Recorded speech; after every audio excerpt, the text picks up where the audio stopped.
being living sacrifices.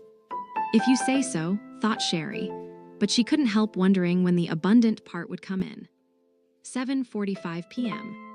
Dinner finally finished. Sherry watched Walt position himself in front of the TV for the football game. Todd reached for the phone, asking if his friends could come over and play. Amy slipped unobserved to her room. The dishes stayed on the table.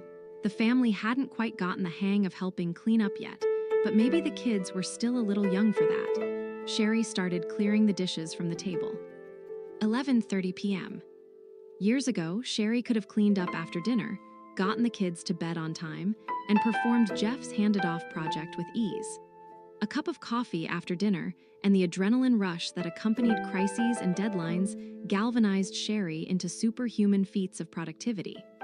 She wasn't called Super Sherry for nothing, but it was becoming noticeably harder these days. Stress didn't work like it used to. More and more, she was having trouble concentrating, forgetting dates and deadlines, and not even caring a great deal about it all. At any rate, by sheer willpower, she had completed most of her tasks. Maybe Jeff's project had suffered a little in quality, but she felt too resentful to feel bad. But I did say yes to Jeff, Sherry thought. It's not his fault, it's mine.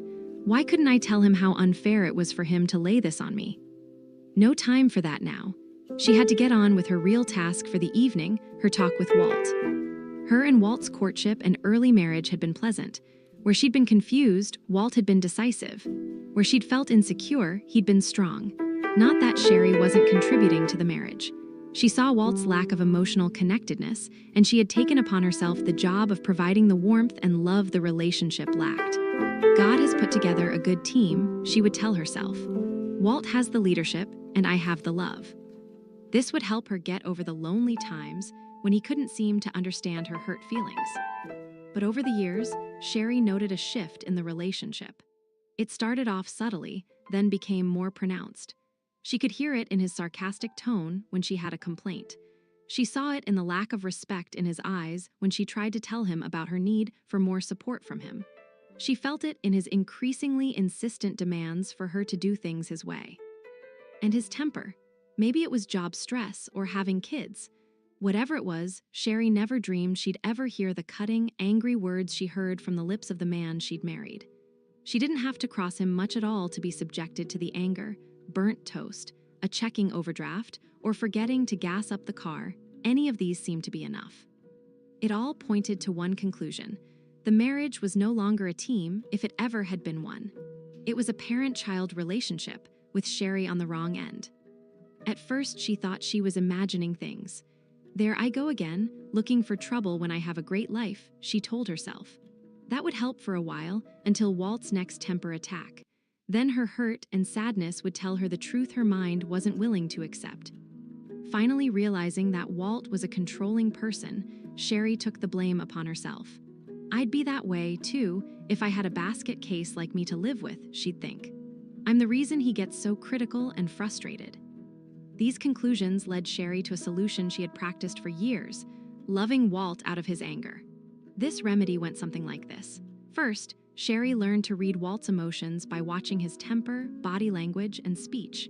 She became exquisitely aware of his moods and especially sensitive to things that could set him off: lateness, disagreements, and her own anger. As long as she was quiet and agreeable, things went well. But let her preferences raise their ugly heads, and she risked getting her head lopped off. Sherry learned to read Walt well, and quickly. After sensing that she was crossing an emotional line, she would employ stage 2 of loving Walt. She did an immediate backtrack, coming around to his viewpoint, but not really, quietly holding her tongue, or even outrightly apologizing for being hard to live with all helped. Stage 3 of loving Walt was doing special things for him to show that she was sincere. This might mean dressing more attractively at home, or making his favorite meals several times a week. Didn't the Bible talk about being this kind of wife? The 3 steps of loving Walt worked for a time, but the peace never lasted. The problem with loving Walt out of his anger was that Sherry was dead tired of trying to soothe Walt out of his tantrums. Thus, he stayed angry longer, and his anger isolated her more from him. Her love for her husband was eroding. She had felt that no matter how bad things were, God had joined them and that their love would get them through. But in the past few years, it was more commitment than love. When she was honest, she admitted that many times she could feel nothing at all toward Walt but resentment and fear. And that's what tonight was all about. Things needed to change. Somehow, they needed to rekindle the flames of their first love. Sherry walked into the family room. The late-night comedian on the television screen had just finished his monologue.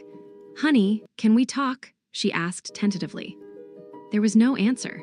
Moving closer, she saw why. Walt had fallen asleep on the couch. Thinking about waking Walt up, she remembered his stinging words the last time she'd been so insensitive. She turned off the television and lights and walked to the empty bedroom. 11:50 p.m. Lying in bed, Sherry couldn't tell which was greater, her loneliness or her exhaustion. Deciding it was the first, she picked up her Bible from the bedside table and opened it to the New Testament. "Give me something to hope for, Lord. Please," she prayed silently. Her eyes fell to the words of Christ in Matthew 5:3-5. "Blessed are the poor in spirit, for theirs is the kingdom of heaven. Blessed are those who mourn, for they will be comforted. Blessed are the meek, for they will inherit the earth." "But Lord, I already feel like that," Sherry protested. "I feel poor in spirit. I mourn over my life, my marriage, my children. I try to be gentle, but I just feel run over all the time. Where is your promise? Where is your hope? Where are you?" Sherry waited in the darkened room for an answer. None came. The only sound was the quiet pit-pat of tears running off her checks and onto the pages of her Bible. "What's the problem?" Sherry tries to live her life the right way. She tries to do a good job with her marriage, her children, her job, her relationships, and her Lord. Yet it's obvious that something isn't right. Life isn't working. Sherry's in deep spiritual and emotional pain. Woman or man, we can all identify with Sherry's dilemma, her isolation, her helplessness, her confusion, her guilt, and above all, her sense that her life is out of control. Look closely at Sherry's circumstances. Parts of Sherry's life may be remarkably similar to your own. Understanding her struggle may shed light on yours. You can immediately see a few answers that don't work for Sherry. First, trying harder isn't working. Sherry expends lots of energy trying to have a successful life. She isn't lazy. Second, being nice out of fear isn't working. Sherry's people-pleasing efforts don't seem to bring her the intimacy she needs. Third, taking responsibility for others isn't working. A master of taking care of the feelings and problems of others, Sherry feels like her life is a miserable failure. Sherry's unproductive energy, fearful niceness, and overresponsibility point to the core problem. Sherry suffers from severe difficulties in taking ownership of her life. Back in the Garden of Eden, God told Adam and Eve about ownership. "Be fruitful and increase in number. Fill the earth and subdue it. Rule over the fish of the sea and the birds of the air and over every living creature that moves on the ground." Gen 1:28. Made in the image of God, we were created to take responsibility for certain tasks. Part of taking responsibility, or ownership, is knowing what is our job and what isn't. Workers who continually take on duties that aren't theirs will eventually burn out. It takes wisdom to know what we should be doing and what we shouldn't. We can't do everything. Sherry has great difficulty in knowing what things are her responsibility and what aren't. In her desire to do the right thing or to avoid conflict, she ends up taking on problems that God never intended her to take on. Her mother's chronic loneliness, her boss's irresponsibility, her friends' unending crises, her church leader's guilt-ridden message of self-sacrifice, and her husband's immaturity. And her problems don't end there. Sherry's inability to say no has significantly affected her son's ability to delay gratification and behave himself in school, and in some way, this inability may be driving her daughter to withdraw. Any confusion of responsibility and ownership in our lives is a problem of boundaries. Just as homeowners set physical property lines around their land, we need to set mental, physical, emotional, and spiritual boundaries for our lives to help us distinguish what is our responsibility and what is. As we see in Sherry's many struggles, the inability to set appropriate boundaries at appropriate times with the appropriate people can be very destructive. And this is one of the most serious problems facing Christians today.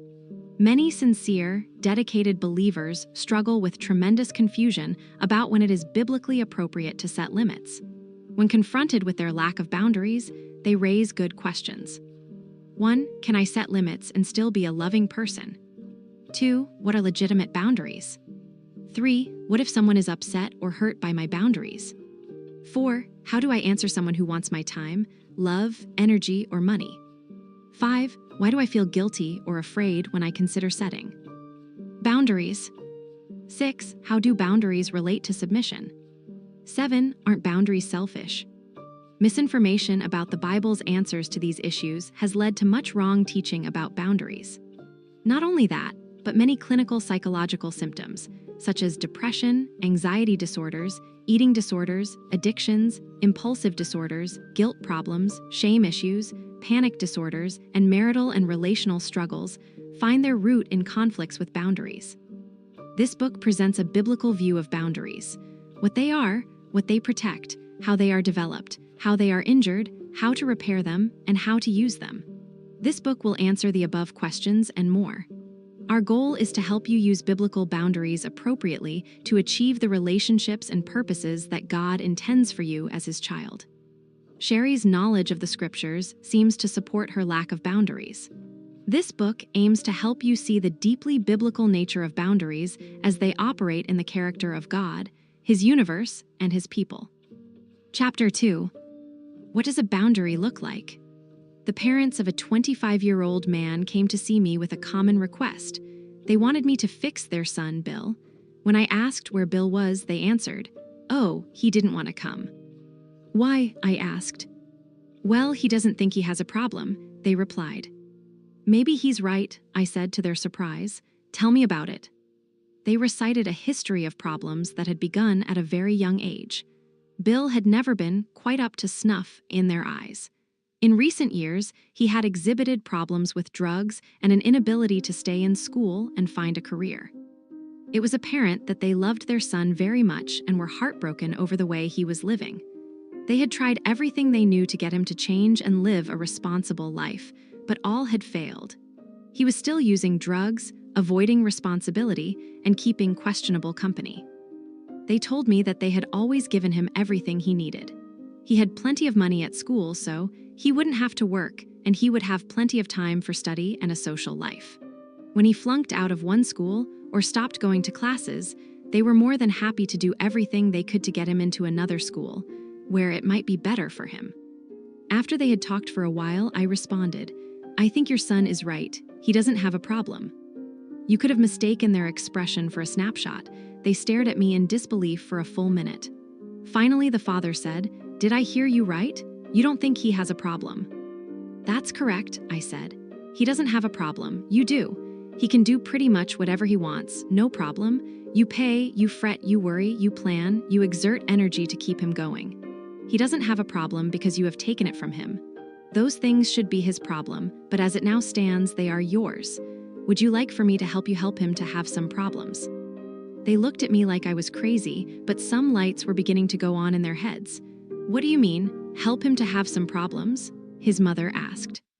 "Well," I explained, "I think that the solution to this problem would be to clarify some boundaries so that his actions cause him problems and not you." "What do you mean, boundaries?" the father asked. "Look at it this way. It is as if he's your neighbor who never waters his lawn. But whenever you turn on your sprinkler system, the water falls on his lawn. Your grass is turning brown and dying, but Bill looks down at his green grass and thinks to himself, 'My yard is doing fine.' That is how your son's life is.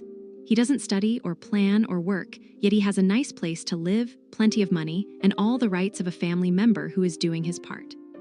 If you would define the property lines a little better, if you would fix the sprinkler system so that the water would fall on your lawn, and if he didn't water his own lawn, he would have to live in dirt. He might not like that after a while. As it stands now, he is irresponsible and happy, and you are responsible and miserable. A little boundary clarification would do the trick. You need some fences to keep his problems out of your yard and in his, where they belong." "Isn't that a bit cruel just to stop helping like that?" the father asked. "Has helping him helped?" I asked. His look told me that he was beginning to understand. Invisible property lines and responsibility. In the physical world, boundaries are easy to see. Fences, signs, walls, moats with alligators, manicured lawns, or hedges are all physical boundaries. In their differing appearances, they give the same message. This is where MY property begins. The owner of the property is legally responsible for what happens on his or her property. Non-owners are not responsible for the property. Physical boundaries mark a visible property line that someone holds the deed to. You can go to the county courthouse and find out exactly where those boundaries of responsibility are and whom to call if you have business there. In the spiritual world, boundaries are just as real, but often harder to see. The goal of this chapter is to help you define your intangible boundaries and to recognize them as an ever-present reality that can increase your love and save your life. In reality, these boundaries define your soul, and they help you to guard it and maintain it. Prov. 4:23. Me and not me. Boundaries define us. They define what is me and what is not me.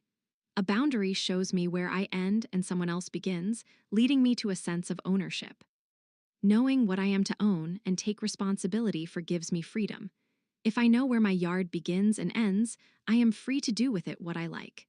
Taking responsibility for my life opens up many different options. However, if I do not own my life, my choices and options become very limited. Think how confusing it would be if someone told you to guard this property diligently, because I will hold you responsible for what happens here, and then did not tell you the boundaries of the property. Or they did not give you the means with which to protect the property. This would be not only confusing, but also potentially dangerous. This is exactly what happens to us emotionally and spiritually, however. God designed a world where we all live within ourselves. That is, we inhabit our own souls, and we are responsible for the things that make up us. The heart knows its own bitterness, and no one shares its joy. Prov. 14:10. We have to deal with what is in our soul, and boundaries help us to define what that is. If we are not shown the parameters or are taught wrong parameters, we are in for much pain. The Bible tells us clearly what our parameters are and how to protect them, but often our family or other past relationships confuses us about our parameters. In addition to showing us what we are responsible for, boundaries help us to define what is not on our property and what we are not responsible for. We are not, for example, responsible for other people. Nowhere are we commanded to have other control, although we spend a lot of time and energy trying to get it. 4. We are responsible to others and for ourselves. Carry each other's burdens, says Galatians 6:2, and in this way you will fulfill the law of Christ. This verse shows our responsibility to one another. Many times others have burdens that are too big to bear. They do not have enough strength, resources, or knowledge to carry the load, and they need help. Denying ourselves to do for others what they cannot do for themselves is showing the sacrificial love of Christ. This is what Christ did for us. He did what we could not do for ourselves. He saved us. This is being responsible too. On the other hand, verse 5 says that each one should carry his own load. Everyone has responsibilities that only he or she can carry. These things are our own particular load that we need to take daily responsibility for and work out. No one can do certain things for us. We have to take ownership of certain aspects of life that are our own load. The Greek words for burden and load give us insight into the meaning of these texts. The Greek word for burden means excess burdens, or burdens that are so heavy that they weigh us down. These burdens are like boulders. They can crush us. We shouldn't be expected to carry a boulder by ourselves. It would break our backs. We need help with the boulders, those times of crisis and tragedy in our lives. In contrast, the Greek word for load means cargo, or the burden of daily toil. This word describes the everyday things we all need to do. These loads are like knapsacks. Knapsacks are possible to carry. We are expected to carry our own. We are expected to deal with our own feelings, attitudes, and behaviors, as well as the responsibilities God has given to each one of us, even though it takes effort. Problems arise when people act as if their boulders are daily loads and refuse help, or as if their daily loads are boulders they shouldn't have to carry. The results of these two instances are either perpetual pain or irresponsibility. Lest we stay in pain or become irresponsible, It is very important to determine what me is, where my boundary of responsibility is, and where someone else's begins. We will define what we are responsible for later in this chapter. For now, let's look more closely at the nature of boundaries. Good in, bad out. Boundaries help us to distinguish our property so that we can take care of it. They help us to guard our heart with all diligence. We need to keep things that will nurture us inside our fences and keep things that will harm us outside. In short, boundaries help us keep the good in and the bad out. They guard our treasures, Matt. 7:6, so that people will not steal them. They keep the pearls inside and the pigs outside. Sometimes we have bad on the inside and good on the outside. In these instances, we need to be able to open up our boundaries to let the good in and the bad out. In other words, our fences need gates in them. For example, if I find that I have some pain or sin within, I need to open up and communicate it to God and others so that I can be healed. Confessing pain and sin helps to get it out so that it does not continue to poison me on the inside. 1 John 1:9, James 5:16, Mark 7:21-23. And when the good is on the outside, we need to open our gates and let it in. Jesus speaks of this phenomenon in receiving him and his truth, Rev 3:20, John 1:12. Other people have good things to give us, and we need to open up to them, 2 Cor. 6:11-13. Often we will close our boundaries to good things from others, staying in a state of deprivation. In short, boundaries are not walls. The Bible does not say that we are to be walled off from others. In fact, it says that we are to be one with them, John 17:11. We are to be in community with them. But in every community, all members have their own space and property. The important thing is that property lines be permeable enough to allow passing and strong enough to keep out danger. Often, when people are abused while growing up, they reverse the function of boundaries and keep the bad in and the good out. When Mary was growing up, she suffered abuse from her father. She was not encouraged to develop good boundaries. As a result, she would close herself off, holding the pain inside. She would not open up to express her hurt and get it out of her soul. She also would not open up to let support from the outside in to heal her.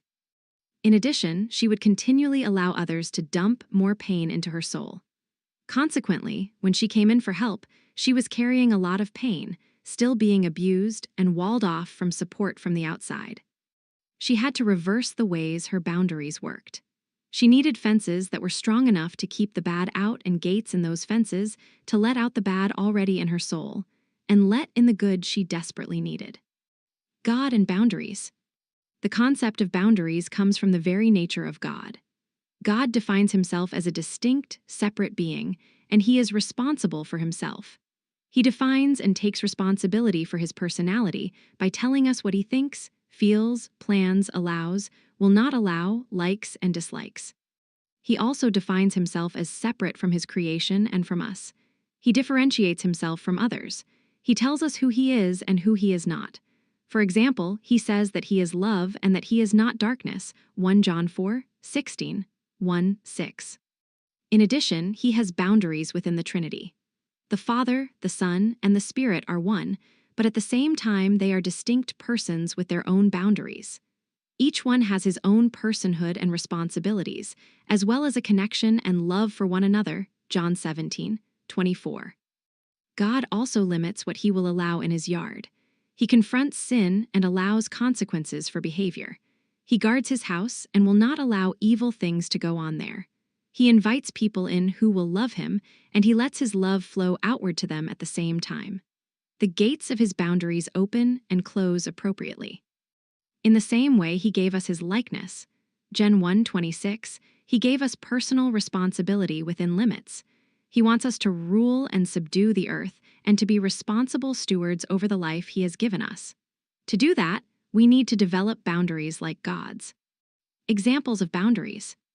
Boundaries are anything that helps to differentiate you from someone else or shows where you begin and end.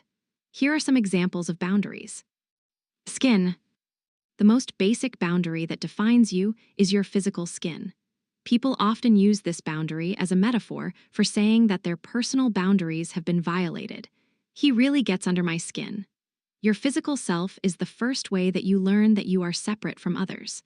As an infant, you slowly learn that you are different from the mother or father who cuddles you.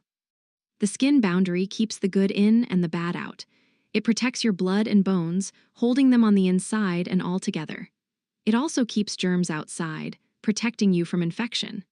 At the same time, skin has openings that let the good in, like food, and the bad out, like waste products.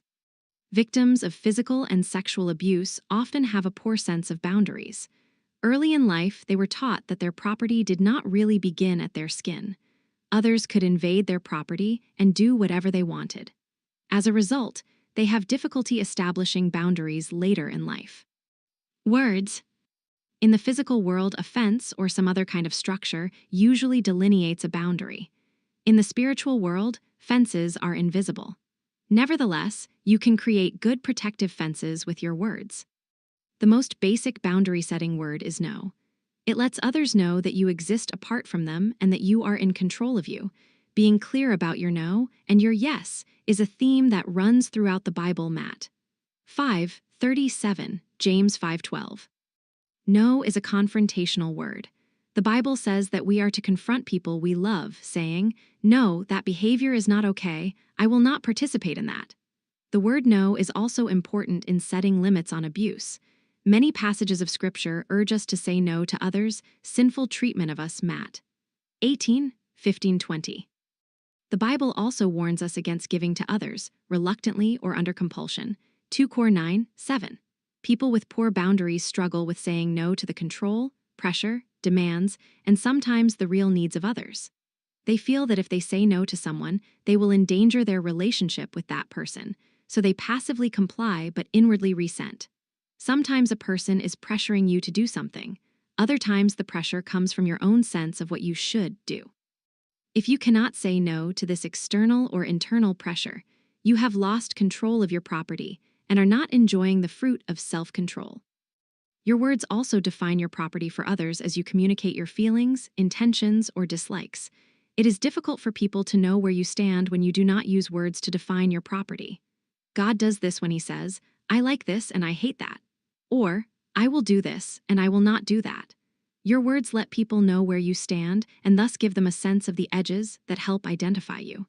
"I don't like it when you yell at me" gives people a clear message about how you conduct relationships and lets them know the rules of your yard.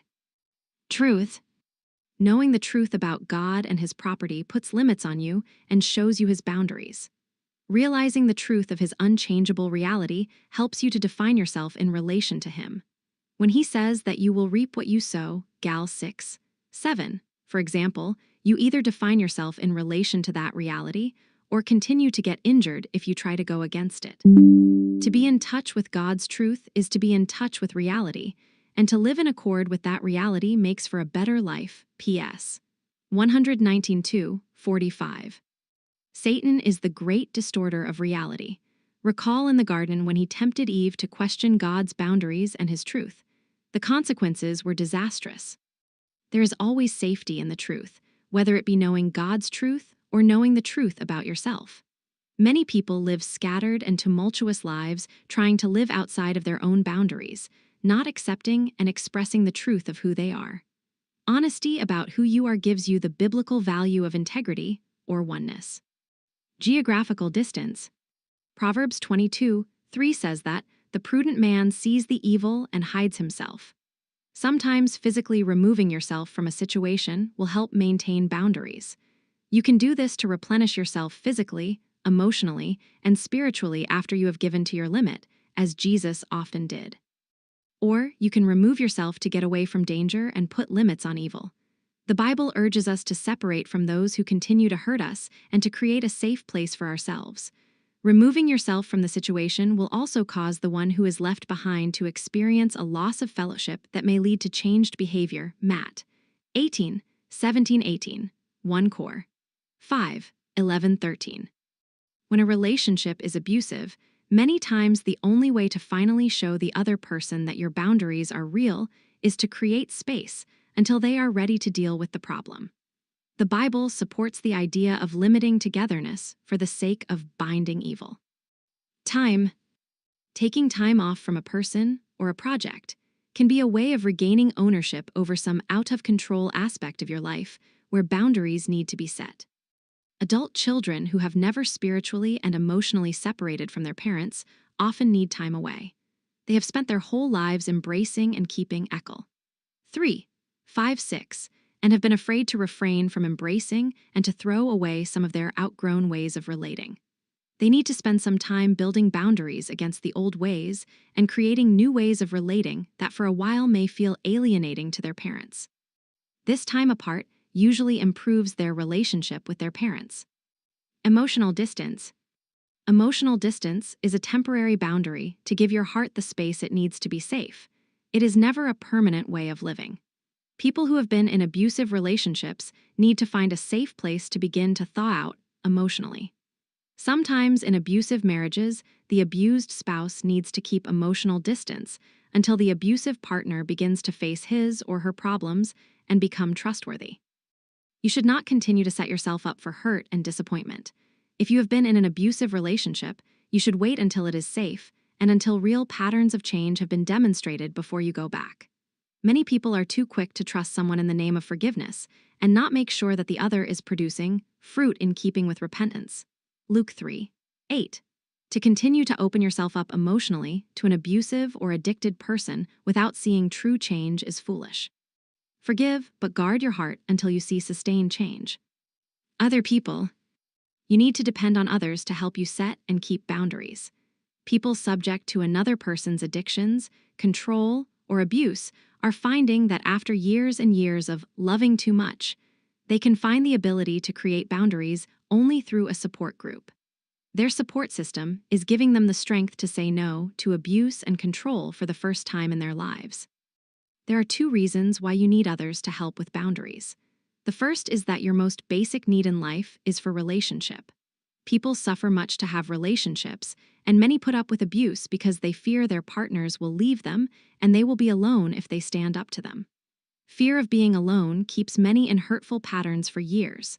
They are afraid that if they set boundaries, they will not have any love in their life.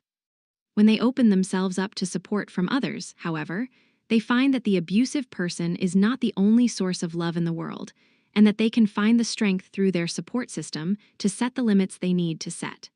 They are no longer alone. The Church of Christ is there to give strength to ward off the blows against them.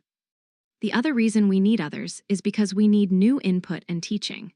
Many people have been taught by their church or their family that boundaries are unbiblical, mean, or selfish. These people need good biblical support systems to help them stand against the guilt that comes from the old tapes inside that tell them lies to keep them in bondage. They need supportive others to stand against the old messages and the guilt involved in change.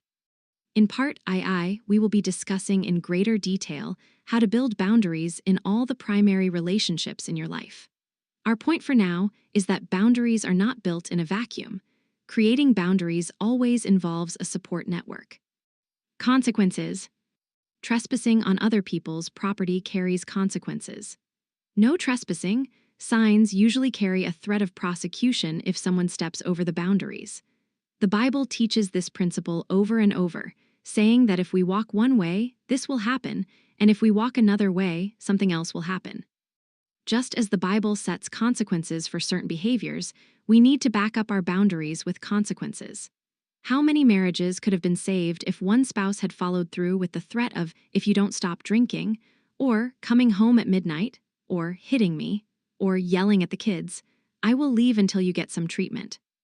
Or how many young adults' lives would have been turned around if their parents had followed through with their threat of, no more money if you quit another job without having further employment, or no bed if you continue to smoke marijuana in my house?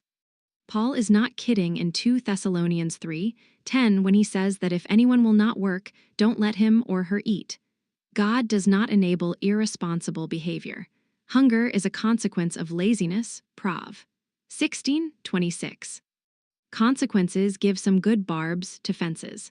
They let people know the seriousness of the trespass and the seriousness of our respect for ourselves. This teaches them that our commitment to living according to helpful values is something we hold dear and will fight to protect and guard. What's within my boundaries? The story of the Good Samaritan is a model of correct behavior in many dimensions. It is a good illustration of boundaries when they should be both observed and violated. Imagine for a moment how the story might read if the Samaritan were a boundaryless person. You know the story. A man traveling from Jerusalem to Jericho was mugged. The robbers stripped him and beat him, leaving him half dead. A priest and Levite passed by on the other side of the road, ignoring the hurt man, but a Samaritan took pity on him, bandaged his wounds, brought him to an inn, and took care of him. The next day the Samaritan gave the innkeeper some money and said, "Look after him. When I return, I will reimburse you for any extra expense you may have." Let's depart from the familiar story here. Suppose the injured man wakes up at this point in the story and says, "What, you're leaving?" "Yes, I am. I have some business in Jericho I have to attend to," the Samaritan replies. "Don't you think you're being selfish? I'm in pretty bad shape here. I'm going to need someone to talk to. How is Jesus going to use you as an example? You're not even acting like a Christian, abandoning me like this in my time of need. Whatever happened to deny yourself?" "Why, I guess you're right," the Samaritan says. "That would be uncaring of me to leave you here alone. I should do more. I will postpone my trip for a few days." So he stays with the man for 3 days, talking to him and making sure that he is happy and content. On the afternoon of the 3rd day, there's a knock at the door and a messenger comes in. He hands the Samaritan a message from his business contacts in Jericho. "Waited as long as we could. Have decided to sell camels to another party.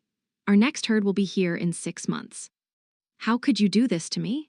The Samaritan screams at the recovering man, waving the message in the air. "Look what you've done now. You've caused me to lose those camels that I needed for my business. Now I can't deliver my goods. This may put me out of business. How could you do this to me?" At some level, this story may be familiar to all of us. We may be moved with compassion to give to someone in need, but then this person manipulates us into giving more than we want to give. We end up resentful and angry, having missed something we needed in our own life. Or we may want more from someone else, and we pressure them until they give in. They give not out of their heart and free will, but out of compliance, and they resent us for what they give. Neither one of us comes out ahead. To avoid these scenarios, we need to look at what falls within our boundaries, what we are responsible for. Feelings. Feelings have gotten a bad rap in the Christian world. They have been called everything from unimportant to fleshly. At the same time, example after example shows how our feelings play an enormous role in our motivation and behavior. How many times have you seen people do ungodly things to one another because of hurt feelings? Or how many times has someone had to be hospitalized for depression after years and years of trying to ignore the way they felt until they became suicidal? Feelings should neither be ignored nor placed in charge. The Bible says to own your feelings and be aware of them. They can often motivate you to do much good. The Good Samaritan's pity moved him to go to the injured Israelite, Luke 10:33. The father was filled with compassion for his lost son and threw his arms around him, Luke 15:20. Many times Jesus had compassion for the people to whom he ministered, Matt 9:36, 15:32. Feelings come from your heart and can tell you the state of your relationships. They can tell you if things are going well or if there is a problem. If you feel close and loving, things are probably going well. If you feel angry, you have a problem that needs to be addressed. But the point is, your feelings are your responsibility, and you must own them and see them as your problem so you can begin to find an answer to whatever issue they are pointing to. Attitudes and beliefs. Attitudes have to do with your orientation toward something, the stance you take toward others, God, life, work, and relationships. Beliefs are anything that you accept as true. Often we do not see an attitude or belief as the source of discomfort in our life. We blame other people as did our first parents, Adam and Eve. We need to own our attitudes and convictions because they fall within our property line. We are the ones who feel their effect and the only ones who can change them. The tough thing about attitudes is that we learn them very early in life. They play a big part in the map of who we are and how we operate.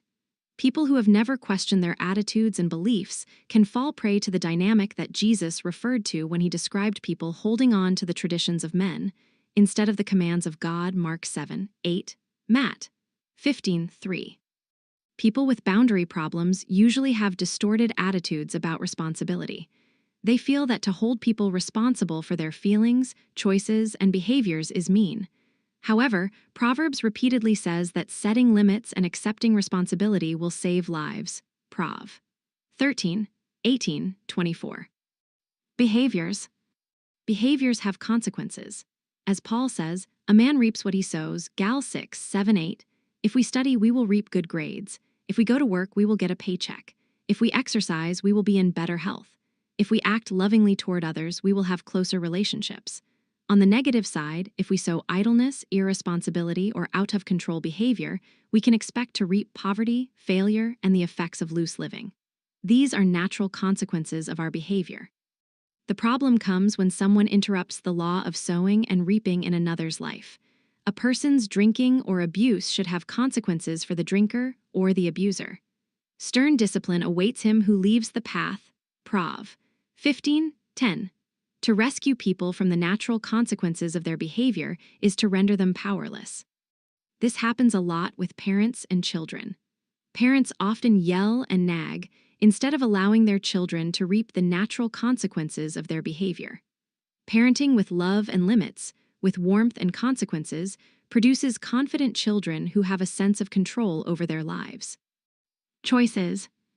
We need to take responsibility for our choices. This leads to the fruit of self-control, Gal. 5:23. A common boundary problem is disowning our choices and trying to lay the responsibility for them on someone else. Think for a moment how often we use the phrases, I had to, or he made me, when explaining why we did or did not do something. These phrases betray our basic illusion that we are not active agents in many of our dealings. We think someone else is in control, thus relieving us of our basic responsibility. We need to realize that we are in control of our choices, no matter how we feel. This keeps us from making choices to give reluctantly or under compulsion, as 2 Corinthians 9:7 says. Paul would not even accept a gift that he felt was given because the giver felt he had to give it. He once sent a gift back so that any favor you do will be spontaneous and not forced. Philemon 1:14. Joshua said the same thing to the people in his famous choice verse. But if serving the Lord seems undesirable to you, then choose for yourselves this day whom you will serve. Josh 24:15. Jesus said a similar thing to the worker who was angry about the wage for which he had agreed to work. Friend, I am not being unfair to you. Didn't you agree to work for a denarius? Matt 20:13. The man had made a free choice to work for a certain amount and was angry because someone who had worked fewer hours had gotten the same wage. Another example is the prodigal son's brother, who had chosen to stay home and serve and then was resentful. Not satisfied with his choice, he needed to be reminded that he made a choice to stay home. Throughout the scriptures, people are reminded of their choices and asked to take responsibility for them. Like Paul says, if we choose to live by the Spirit, we will live. If we choose to follow our sinful nature, we will die. Rome 8:13. Making decisions based on others' approval or on guilt breeds resentment, a product of our sinful nature. We have been so trained by others on what we should do that we think we are being loving when we do things out of compulsion. Setting boundaries inevitably involves taking responsibility for your choices. You are the one who makes them. You are the one who must live with their consequences. And you are the one who may be keeping yourself from making the choices you could be happy with. Values. What we value is what we love and assign importance to. Often we do not take responsibility for what we value. We are caught up in valuing the approval of men rather than the approval of God, John 12:43. Because of this misplaced value, we miss out on life. We think that power, riches, and pleasure will satisfy our deepest longing, which is really for love. When we take responsibility for out-of-control behavior caused by loving the wrong things or valuing things that have no lasting value, when we confess that we have a heart that values things that will not satisfy, we can receive help from God and His people to create a new heart within us. Boundaries help us not to deny, but to own our old hurtful values so God can change them. Limits. 2 aspects of limits stand out when it comes to creating better boundaries. The first is setting limits on others. This is the component that we most often hear about when we talk about boundaries. In reality, setting limits on others is a misnomer. We can't do that. What we can do is set limits on our own exposure to people who are behaving poorly. We can't change them or make them behave right. Our model is God. He does not really set limits on people to make them behave. God sets standards, but he lets people be who they are and then separates himself from them when they misbehave, saying in effect, "You can be that way if you choose, but you cannot come into my house." Heaven is a place for the repentant, and all are welcome. But God limits his exposure to evil, unrepentant people, as should we. Scripture is full of admonitions to separate ourselves from people who act in destructive ways. Matt 18, 15, 17, 1 Cor 5, 9, 13. We are not being unloving. Separating ourselves protects love because we are taking a stand against things that destroy love. The other aspect of limits that is helpful when talking about boundaries is setting our own internal limits. We need to have spaces inside ourselves where we can have a feeling, an impulse, or a desire without acting it out. We need self-control without repression. We need to be able to say no to ourselves. This includes both our destructive desires and some good ones that are not wise to pursue at a given time. Internal structure is a very important component of boundaries and identity, as well as ownership, responsibility, and self-control. Talents. Contrast these two responses. Well done, good and faithful servant. You have been faithful with a few things. I will put you in charge of many things. Come and share your master's happiness. You wicked, lazy servant, so you knew that I harvest where I have not sown and gather where I have not scattered seed. Well then, you should have put my money on deposit with the bankers, so that when I returned I would have received it back with interest. Take the talent from him and give it to the one who has the 10 talents. Matt 25, 23, 26, 28. No other passage better illustrates God-ordained responsibility for ownership and use of talents. Although the example is of money, it also applies to internal talents and gifts. Our talents are clearly within our boundaries and are our responsibility. Yet taking ownership of them is often frightening and always risky. The parable of the talents says that we are accountable, not to mention much happier, when we are exercising our gifts and being productive. It takes work, practice, learning, prayer, resources, and grace to overcome the fear of failure that the wicked and lazy servant gave into. He was not chastised for being afraid. We are all afraid when trying something new and difficult. He was chastised for not confronting his fear and trying the best he could. Not confronting our fear denies the grace of God and insults both his giving of the gift and his grace to sustain us as we are learning. Thoughts. Our minds and thoughts are important reflections of the image of God. No other creature on earth has our thinking ability. We are the only creatures who are called to love God with all our mind, Mark 12:30. And Paul wrote that he was taking captive every thought to make it obedient to Christ, 2 Cor 10:5. Establishing boundaries in thinking involves 3 things. 1. We must own our own thoughts. Many people have not taken ownership of their own thinking processes. They are mechanically thinking the thoughts of others without ever examining them. They swallow others, opinions, and reasonings, never questioning and thinking about their thinking. Certainly, we should listen to the thoughts of others and weigh them, but we should never give our minds over to anyone.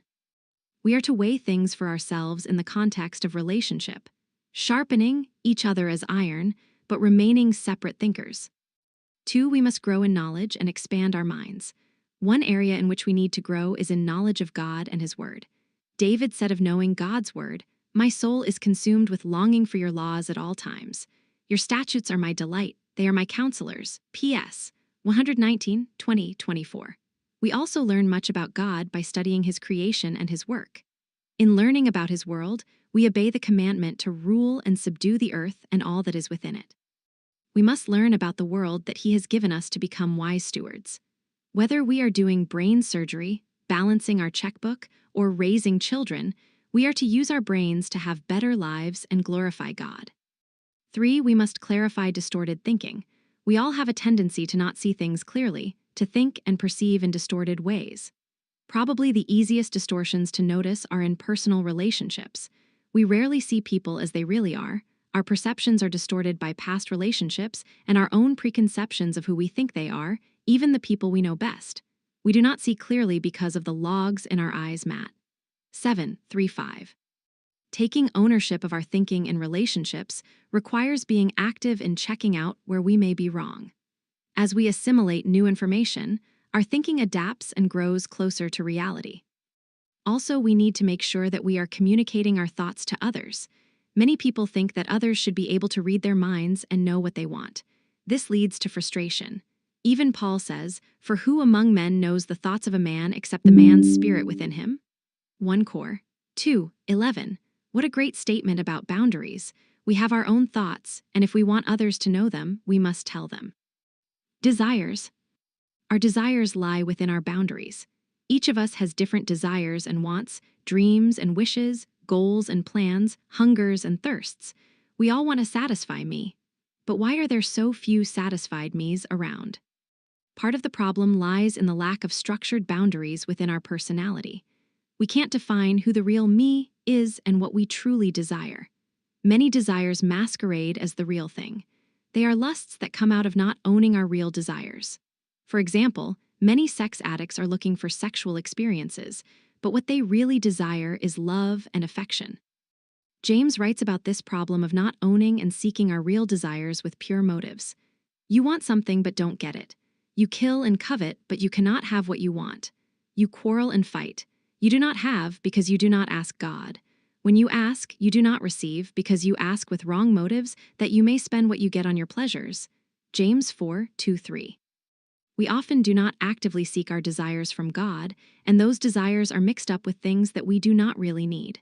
God is truly interested in our desires. He made them. Consider the following. You have granted him the desire of his heart and have not withheld the request of his lips. You welcomed him with rich blessings and placed a crown of pure gold on his head. P.S. 21:2-3. Delight yourself in the Lord, and he will give you the desires of your heart. P.S. 37:4. He fulfills the desires of those who fear him. P.S. 145:19. God loves to give gifts to his children, but he is a wise parent. He wants to make sure his gifts are right for us. To know what to ask for, we have to be in touch with who we really are and what are our real motives. If we are wanting something to feed our pride or to enhance our ego, I doubt that God is interested in giving it to us. But if it would be good for us, he's very interested. We are also commanded to play an active role in seeking our desires fill. 2:12-13, Ek. 11:9, Matt. 7:7-11. We need to own our desires and pursue them to find fulfillment in life. A desire accomplished is sweet to the soul, Prov. 13:19 KJV, but it sure is a lot of work. Love. Our ability to give and respond to love is our greatest gift. The heart that God has fashioned in his image is the center of our being. Its abilities to open up to love and to allow love to flow outward are crucial to life. Many people have difficulty giving and receiving love because of hurt and fear. Having closed their heart to others, they feel empty and meaningless. The Bible is clear about both functions of the heart, the receiving of grace and love inward and the flow outward. Listen to how the Bible tells how we should love. Love the Lord your God with all your heart and with all your soul and with all your mind. Love your neighbor as yourself, Matt. 22:37-39. And how we should receive love. We have spoken freely to you, Corinthians, and opened wide our hearts to you. We are not withholding our affection from you, but you are withholding yours from us.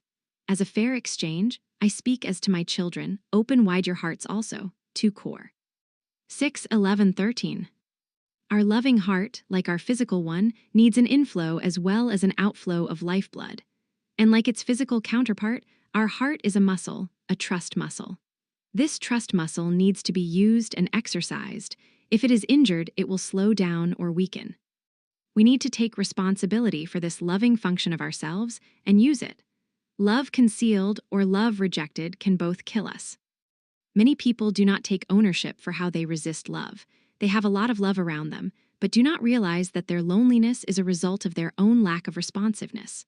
Often they will say, "Others, love cannot get in." This statement negates their responsibility to respond. We maneuver subtly to avoid responsibility in love. We need to claim our hearts as our property and work on our weaknesses in that area. It will open up life to us. We need to take responsibility for all of the above areas of our souls. These lie within our boundaries. But taking care of what lies within our boundaries isn't easy. Neither is allowing other people to take care of what lies within their boundaries. Setting boundaries and maintaining them is hard work. But as you'll see in the next chapter, boundary problems take some very recognizable shapes. Chapter 3. Boundary Problems. Following a day-long seminar that we were leading on biblical boundaries, a woman raised her hand and said, "I understand that I have boundary problems, but my estranged husband's the one who had an affair and took all our money. Doesn't he have a problem with boundaries?" It's easy to misunderstand boundaries. At first glance, it seems as if the individual who has difficulty setting limits is the one who has the boundary problem. However, people who don't respect others' limits also have boundary problems. The woman above may have difficulty setting limits, but in addition, her husband hasn't respected her limits.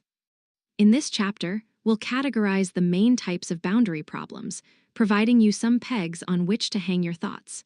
You'll see that boundary conflicts are by no means limited to those who can't say no. Compliance, saying yes to the bad. "May I tell you something embarrassing?" Robert asked me. A new client, Robert was trying to understand why he had so much difficulty refusing his wife's constant demands. He was going broke trying to keep up with the Joneses. "I was the only boy in my family, the youngest of 4 children. There was a strange double standard in my house involving physical fighting." Robert cleared his throat, struggling to continue. "My sisters were 3 to 7 years older than me. Until I was in 6th grade, they were a lot bigger and stronger. They'd take advantage of their size and strength and wail on me until I was bruised. I mean, they really hurt me. The strangest part of it all was my parents' attitude. They detail us, 'Robert is the boy. Boys don't hit girls. It's bad manners.'" Bad manners? I was getting triple-teamed and fighting back was bad manners? Robert stopped.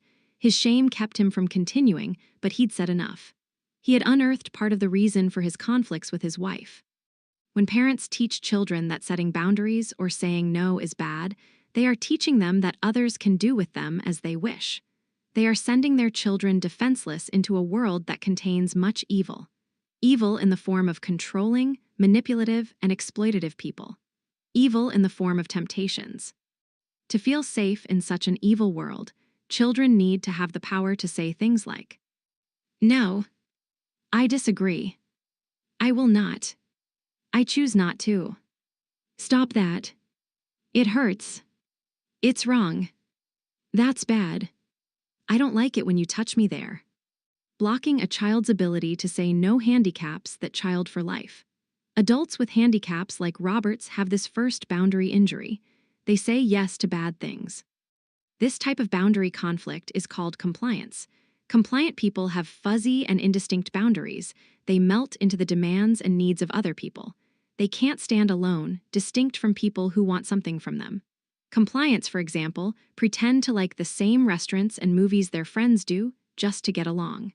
They minimize their differences with others so as not to rock the boat. Compliants are chameleons.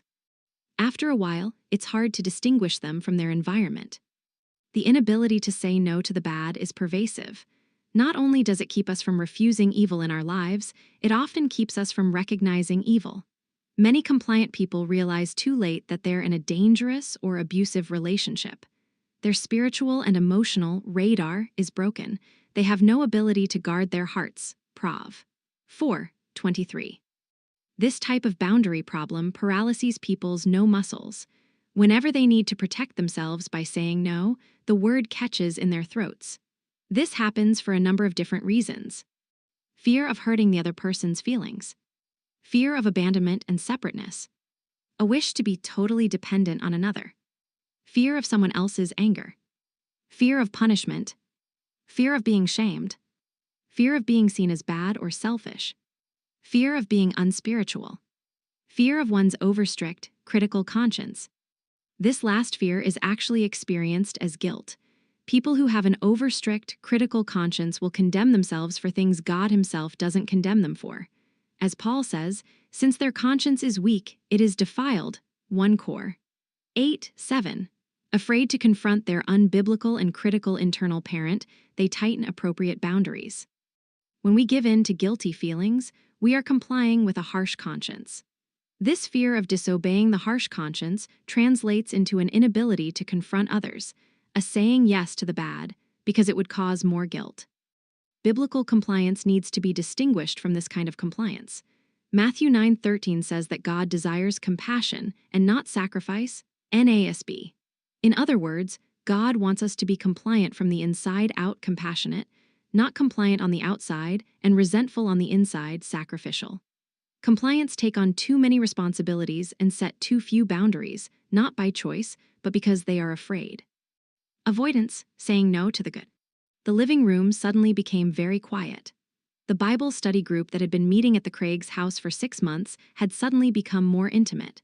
Tonight, the 5 couples began to share real struggles in their lives, not just the usual please pray for Aunt Sarah requests. Tears were shed, and genuine support, not just well-meaning advice, was offered.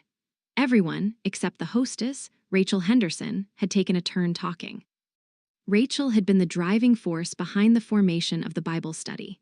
She and her husband, Joe, had developed the format, invited the other couples, and opened up their home to the study. Caught up in her leadership role, however, Rachel never opened up about her struggles. She shied away from such opportunities, preferring instead to help draw out others. Tonight the others waited. Rachel cleared her throat. Looking around the room, she finally spoke. After hearing all the other problems in the room, I think the Lord's speaking to me. He seems to be saying that my issues are nothing compared to what you all deal with. It would be selfish to take up time with the little struggles I face. So, like dessert. No one spoke, but disappointment was evident on each face.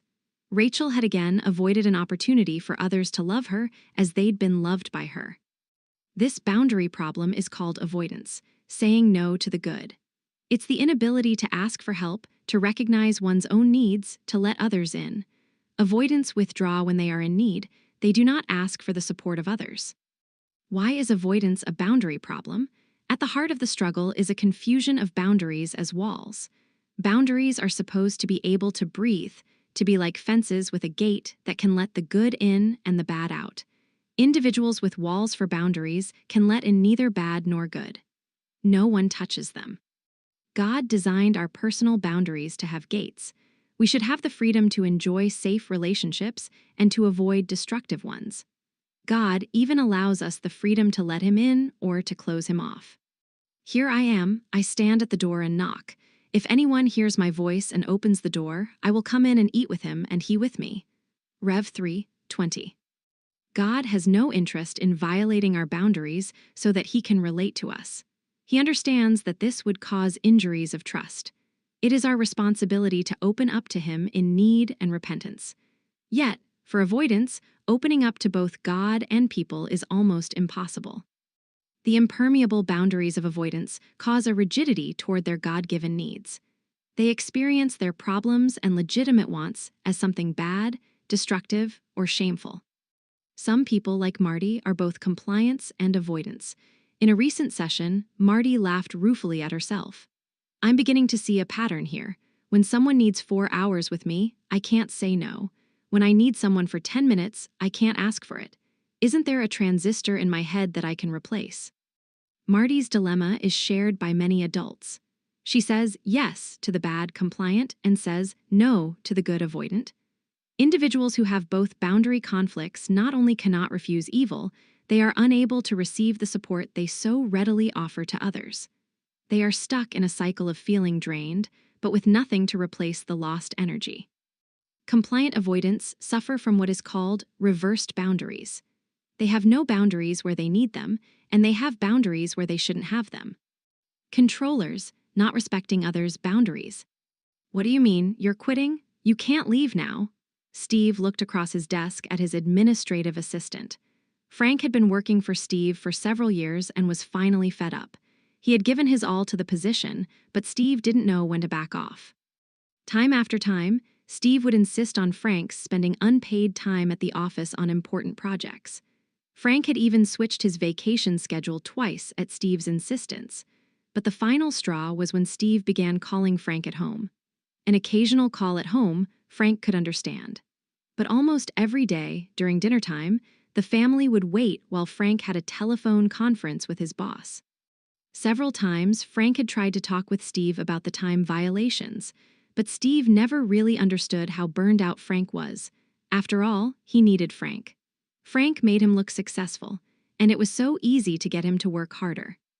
Steve has a problem hearing and accepting others' boundaries. To Steve, no is simply a challenge to change the other person's mind. This boundary problem is called control. Controllers can't respect others' limits. They resist taking responsibility for their own lives, so they need to control others. Controllers believe the old jokes about training top salespeople. No means maybe, and maybe means yes. While this may be productive in learning to sell a product, it can wreak havoc in a relationship. Controllers are perceived as bullies, manipulative, and aggressive. The primary problem of individuals who can't hear no, which is different from not being able to say no, is that they tend to project responsibility for their lives onto others. They use various means of control to motivate others to carry the load intended by God to be theirs alone. Remember the boulder and knapsack illustration in Chapter 2? Controllers look for someone to carry their knapsacks, individual responsibilities, in addition to their boulders, crises, and crushing burdens. Had Steve shouldered the weight of his own job, Frank would have been happy to pitch in extra hours from time to time. But the pressure of covering for Steve's irresponsibility made a talented professional look elsewhere for work. Controllers come in two types. 1. Aggressive controllers. These people clearly don't listen to others' boundaries. They run over other people's fences like a tank. They are sometimes verbally abusive, sometimes physically abusive. But most of the time, they simply aren't aware that others even have boundaries. It's as if they live in a world of yes. There's no place for someone else's no. They attempt to get others to change, to make the world fit their idea of the way life should be. They neglect their own responsibility to accept others as they are. Peter is an example of an aggressive controller. Jesus was telling the disciples about his upcoming suffering, death, and resurrection. Peter took Jesus aside and began to rebuke him. But Jesus rebuked Peter, saying, "Get behind me, Satan, you do not have in mind the things of God, but the things of men." Mark 8:33. Peter didn't want to accept the Lord's boundaries. Jesus immediately confronted Peter's violation of his boundaries. 2. Manipulative controllers. Less honest than the aggressive controllers, manipulators try to persuade people out of their boundaries. They talk others into yes. They indirectly manipulate circumstances to get their way. They seduce others into carrying their burdens. They use guilt messages. Remember how Tom Sawyer tricked his playmates into whitewashing the fence for him. He made it seem like such a privilege that kids were lined up to paint. Isaac's son Jacob finagled his twin brother Esau into giving up his birthright, Gen 25:29-34, and, with his mother's help, deceived his father into bestowing Esau's blessing on him, Gen 27:1-29. In fact, Jacob's name means deceiver. Numerous times he used his cleverness to avoid others' boundaries. The event that helped Jacob work out of his manipulative boundarylessness was his confrontation with God in human form, Gen 32:24-32. God wrestled with him all night long and then changed his name to Israel. The word Israel means he who fights with God. God left Jacob with a dislocated thigh. And Jacob changed. He became less deceitful and more honest. His aggressiveness was clearer, as evidenced by his new name. He was owning his feistiness. Only when the manipulative controller is confronted with his dishonesty can he take responsibility for it, repent of it, and accept his and others' limits. Manipulators deny their desires to control others. They brush aside their own self-centeredness. They are like the adulterous woman in Proverbs. She eats and wipes her mouth and says, "I've done nothing wrong." 30:20. Believe it or not, compliance and avoidance can also be controllers. They tend, however, to be more manipulative than aggressive. When compliant avoidants need emotional support, for example, they may do a favor for a friend. They hope that by being loving, they'll receive love. So then they wait, anticipating the return of the favor. And sometimes they wait for years, especially if they performed the favor for someone who can't read minds. What's wrong with this picture? It's not a picture of love. The love that God talks about doesn't seek a return on its investment. It is not self-seeking. 1 Cor 13:5. Caring for someone so that they'll care back for us is simply an indirect means of controlling someone else. If you've ever been on the receiving end of that kind of maneuver, you'll understand.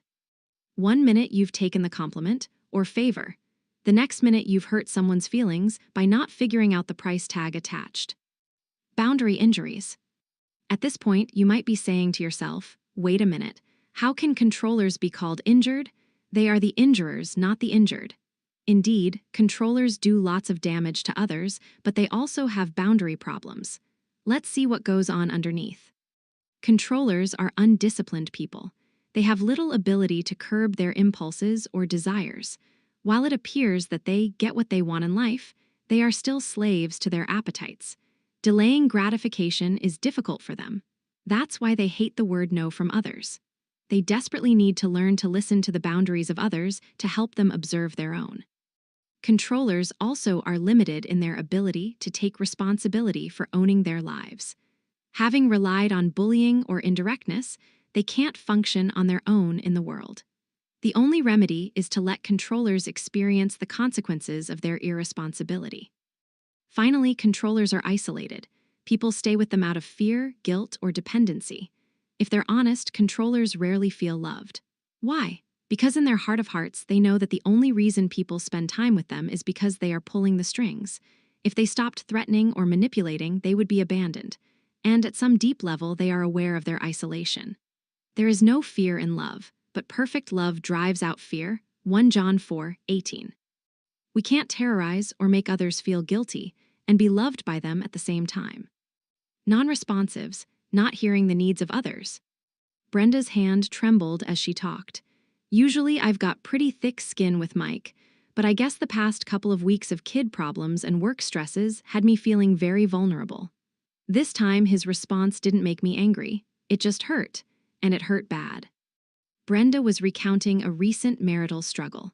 Overall, she thought her marriage to Mike was a good one. He was a good provider, an active Christian, and a competent father. Yet the relationship allowed no room for her hurts or needs. The incident Brenda was discussing began in a fairly benign manner. She and Mike were talking in the bedroom after putting the kids to bed. Brenda began to unburden her fears about child rearing and her feelings of inadequacy at work. Without warning, Mike turned to her and said, "If you don't like the way you feel, change your feelings. Life's tough, so just handle it, Brenda." Brenda was devastated. She felt she should have expected the rebuff. It wasn't that easy to express her neediness in the first place, especially with Mike's coldness. Now she felt as if he had chopped her feelings to bits. He seemed to have no understanding whatsoever of her struggles and didn't want to. How could this be a boundary problem? Isn't it just basic insensitivity? Partially. But it's not quite that simple. Remember that boundaries are a way to describe our spheres of responsibility, what we are and are not responsible for. While we shouldn't take on the responsibility of others' feelings, attitudes, and behaviors, we do have certain responsibilities to each other. Mike does have a responsibility to connect with Brenda, not only as a provider and as a parenting partner, but also as a loving husband. Connecting emotionally with Brenda is part of loving her as himself, F. 5:28-33. He isn't responsible for her emotional well-being, but he is responsible to her. His inability to respond to her needs is a neglect of his responsibility. Termed non-responsives, because of their lack of attention to the responsibilities of love, these individuals exhibit the opposite of the pattern exhorted in Proverbs 3:27, NRSV. Do not withhold good from those to whom it is due, when it is in your power to do it. That last phrase, in your power, has to do with our resources and availability. Another key scripture here is, if it is possible, so far as it depends on you, live peaceably with all, Rome 12:18 NRSV. Again, note the condition. So far as it depends on you, we can't bring peace to someone who doesn't accept it. Both of the above verses indicate the same idea. We are responsible to care about and help, within certain limits, others whom God places in our lives. To refuse to do so when we have the appropriate resources can be a boundary conflict.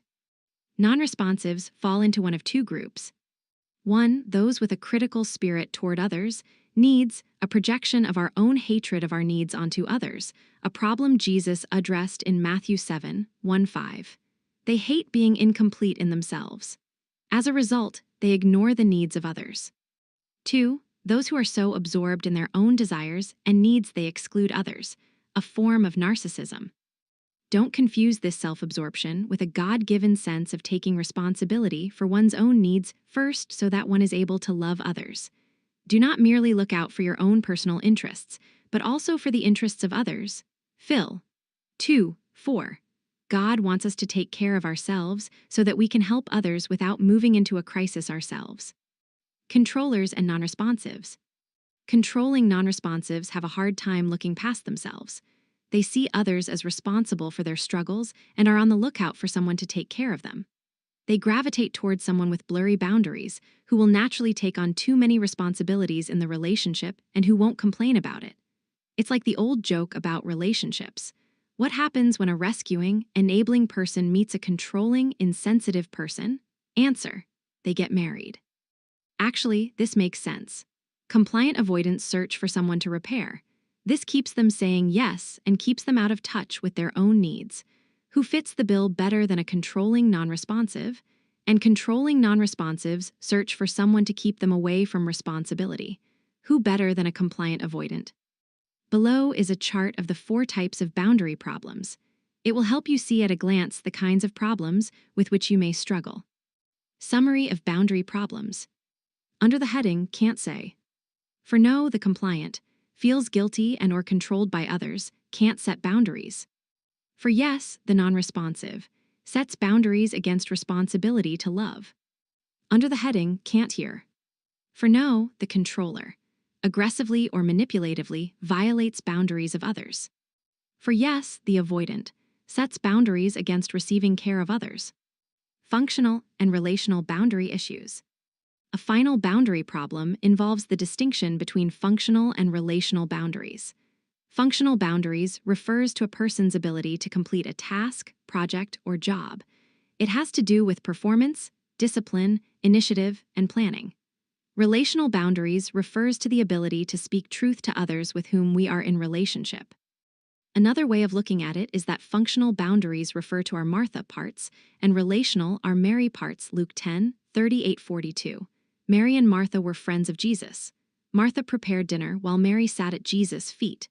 When Martha complained about Mary's not helping her, Jesus said, "Mary has chosen what is better." v. 42.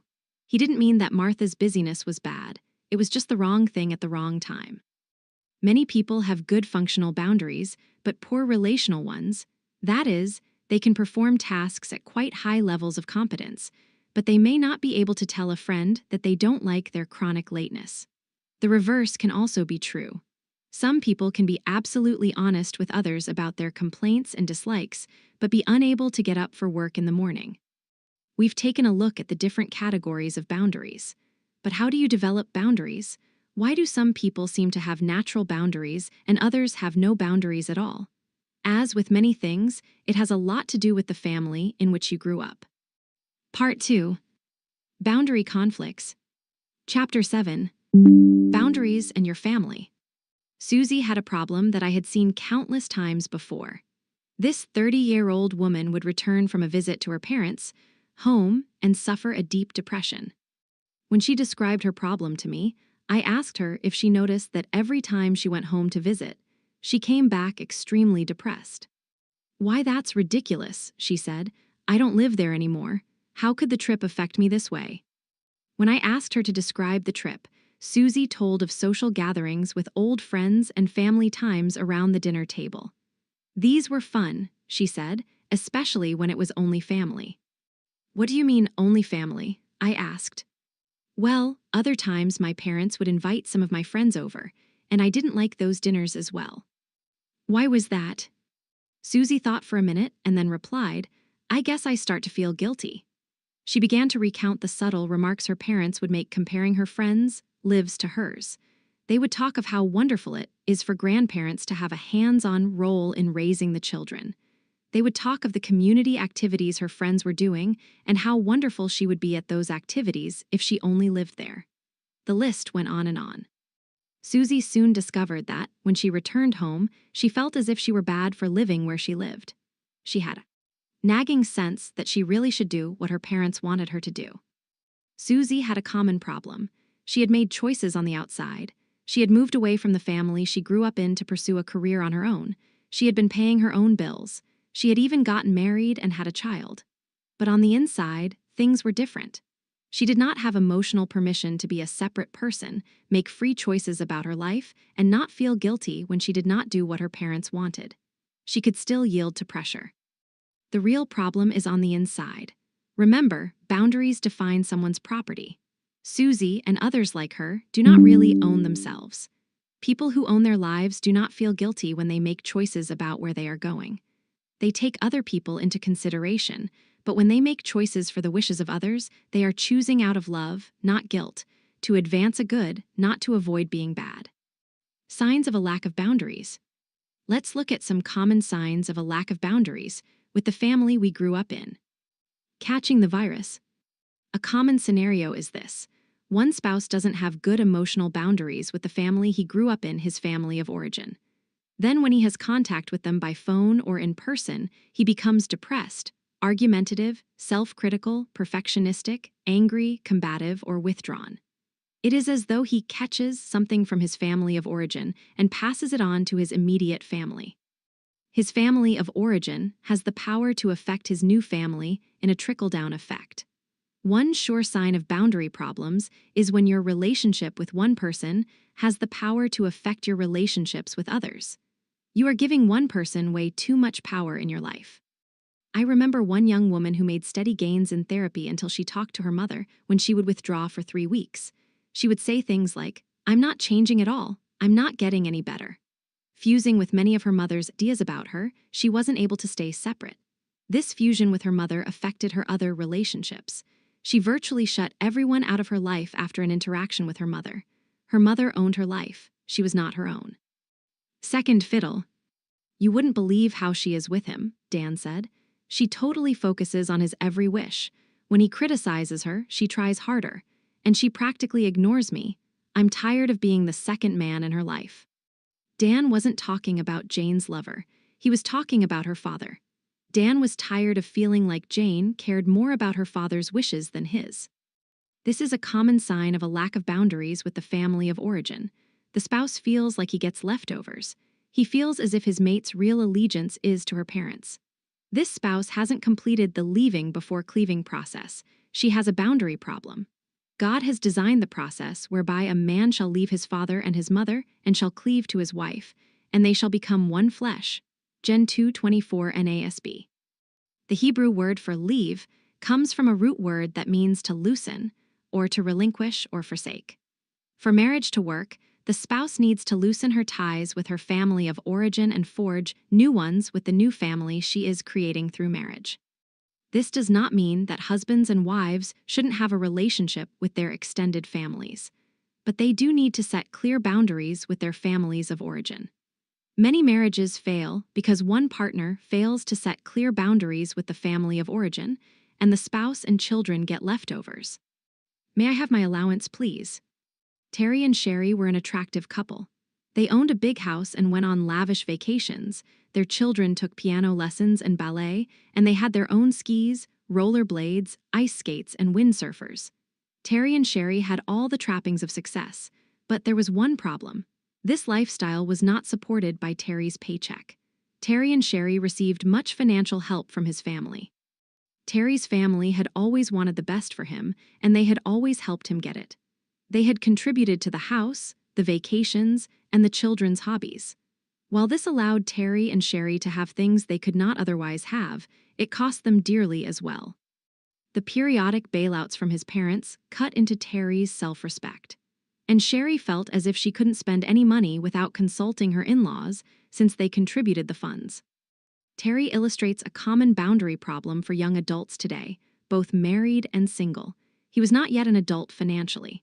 He could not set boundaries on his parents' desire for him and Sherry to have everything we have. He also found that he had so fused with their ideas of success that he had trouble saying no to these wishes in himself. He wasn't sure he wanted to forsake the gifts and handouts for a greater sense of independence. Terry's story is the upside of the financial boundary problem. There's also the "I'm in trouble" side. Many adult children perpetually get into financial messes because of irresponsibility, drug or alcohol use, out-of-control spending, or the modern "I haven't found my niche" syndrome. Their parents continue to finance this road of failure and irresponsibility, thinking that this time they'll do better. In reality, they are crippling their children for life, preventing them from achieving independence. An adult who does not stand on his own financially is still a child. To be an adult, you must live within your means and pay for your own failures. Mom, where are my socks? In the perpetual child syndrome, a person may be financially on his own, but allows his family of origin to perform certain life management functions.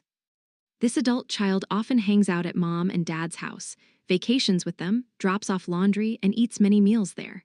He is mom or dad's closest confidant, sharing everything with them. At 30-something, he hasn't found his career niche, and he has no savings, no retirement plan, and no health insurance. On the surface, these things do not appear to be serious problems. But often, mom and dad are symbolically keeping their adult child from emotionally leaving home. This often happens in friendly, loving families where things are so nice it's hard to leave. Psychologists often refer to this as the enmeshed family, one in which the children do not separate with clear boundaries. It does not look like a problem because everyone gets along so well. The family is very happy with one another.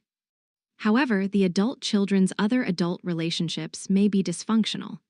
They may choose black sheep, friends, and lovers.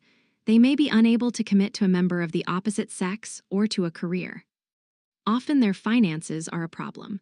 They have large and multiple credit card balances and usually are behind on their taxes. Although they may be earning their own way daily, they never think about the future. This is essentially an adolescent financial life. Adolescents make enough money to buy a surfboard, stereo, or dress, but do not think past the immediate present to the future. Did I make enough money for the pleasures of this weekend? Adolescents and adult children who have not separated from their parents are still under parental protection, and it's a parent's job to think about the future. Three's a crowd. Dysfunctional families are known for a certain type of boundary problem called triangulation. It goes something like this. Person A is angry at person B. Person A does not tell person B. Person A calls person C and gripes about person B. Person C enjoys person A's confidence and listens whenever A wants to play the triangle game.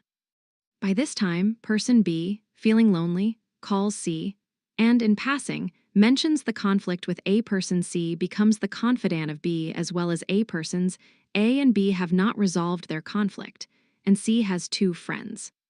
Triangulation is the failure to resolve a conflict between two persons and the pulling in of a third to take sides.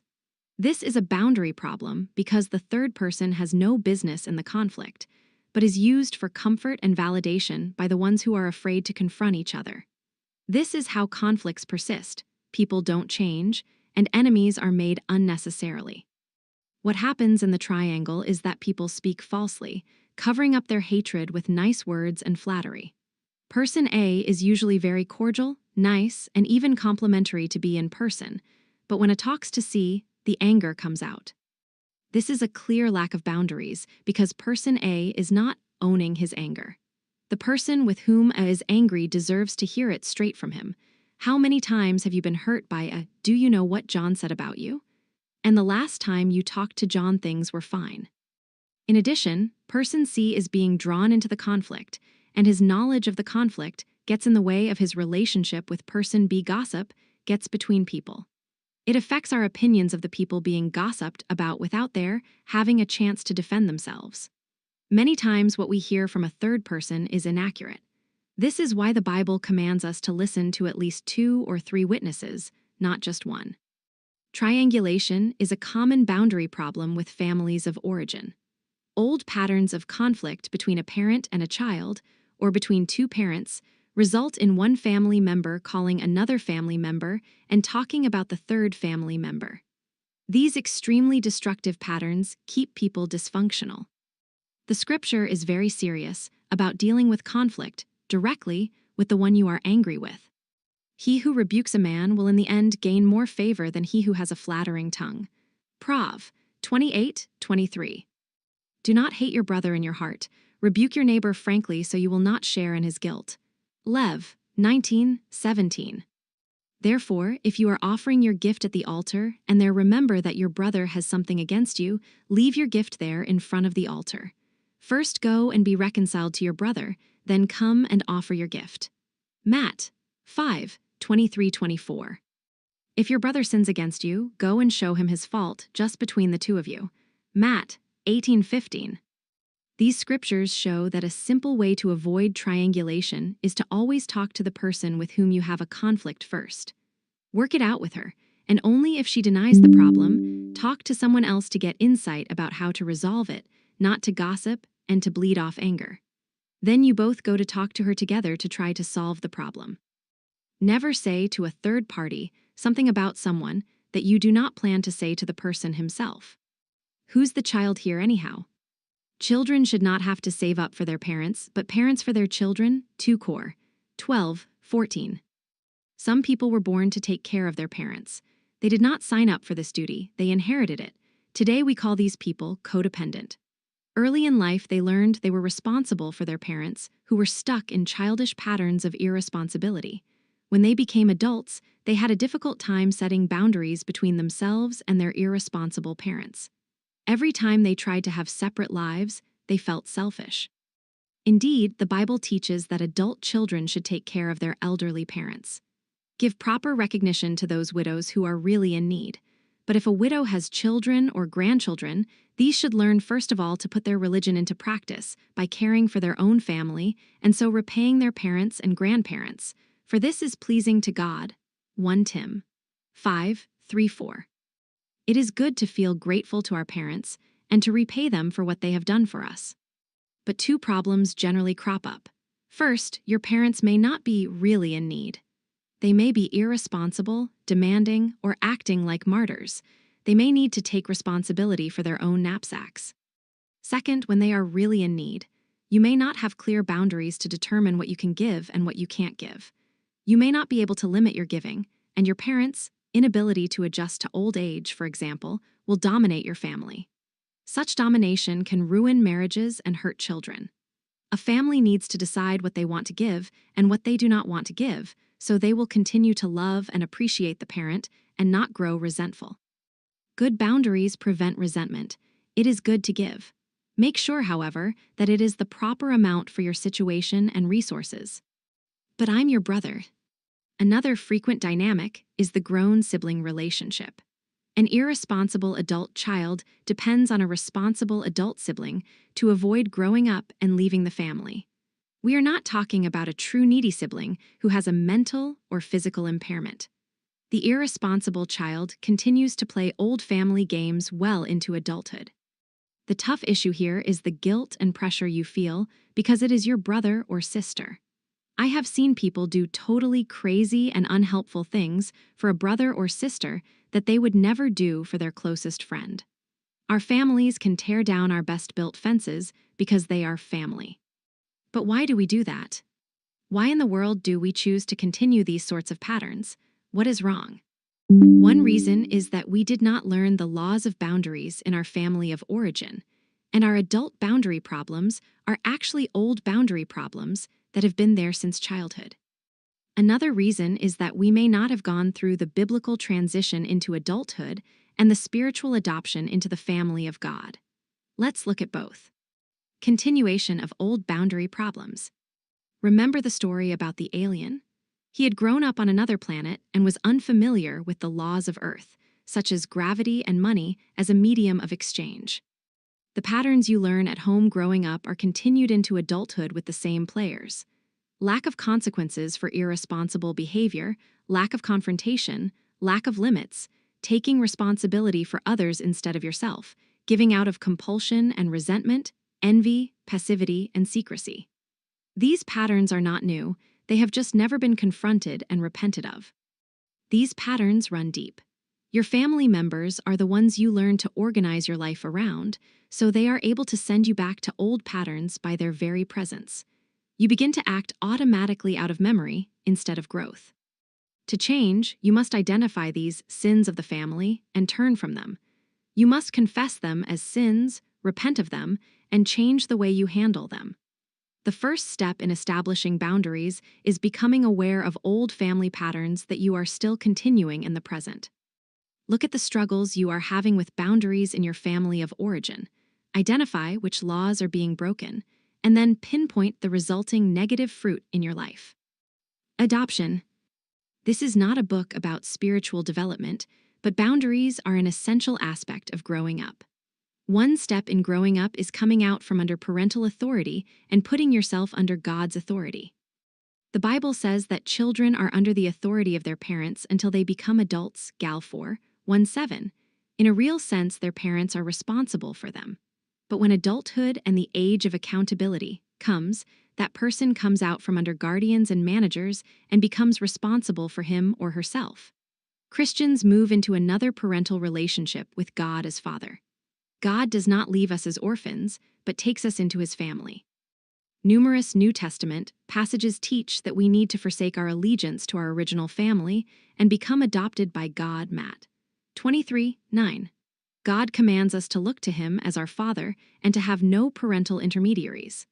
Adults who are still holding an allegiance to earthly parents have not realized their new adoptive status.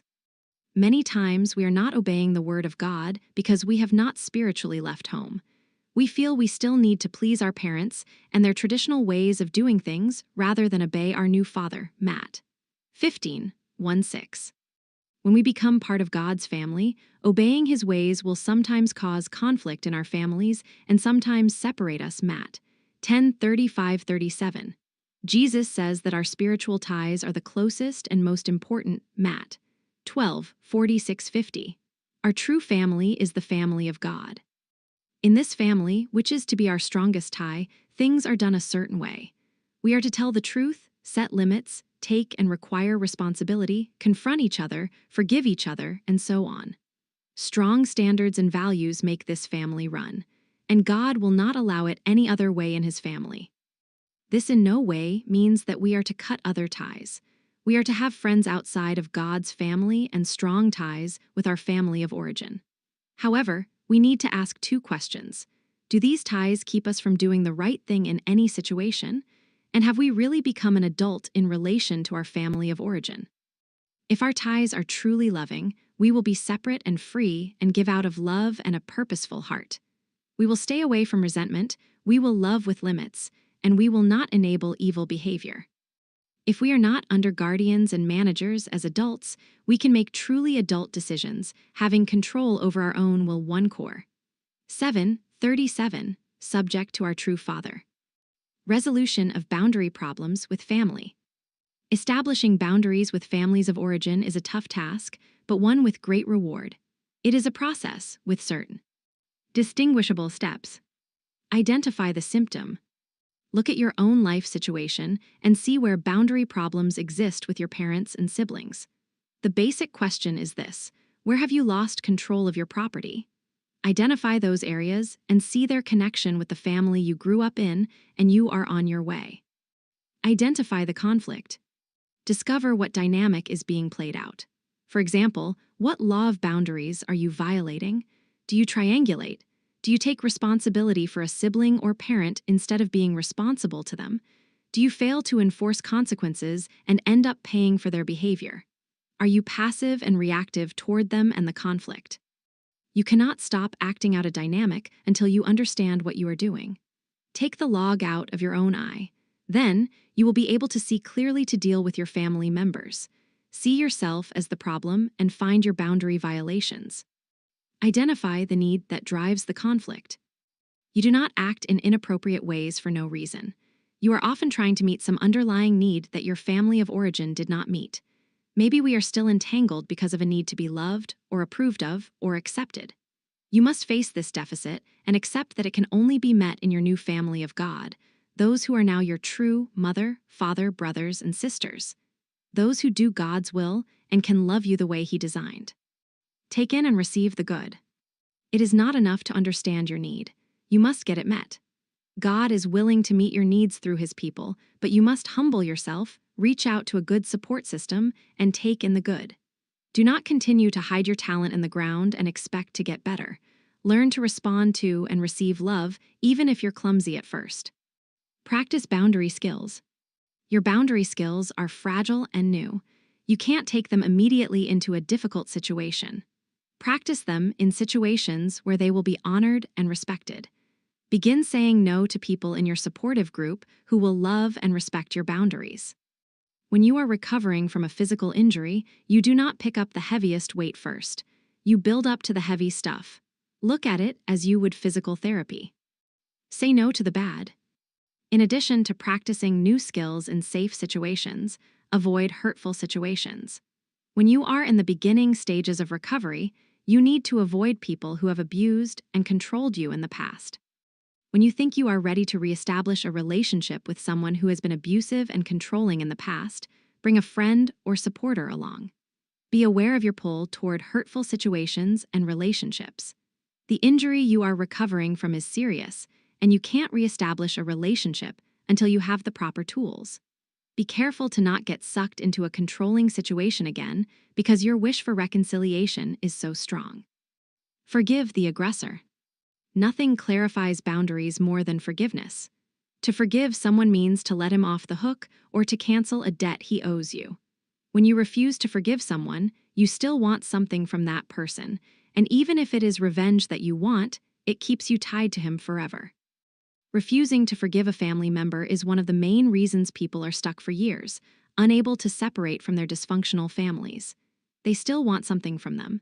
It is much better to receive grace from God, who has something to give, and to forgive those who have no money to pay their debt with.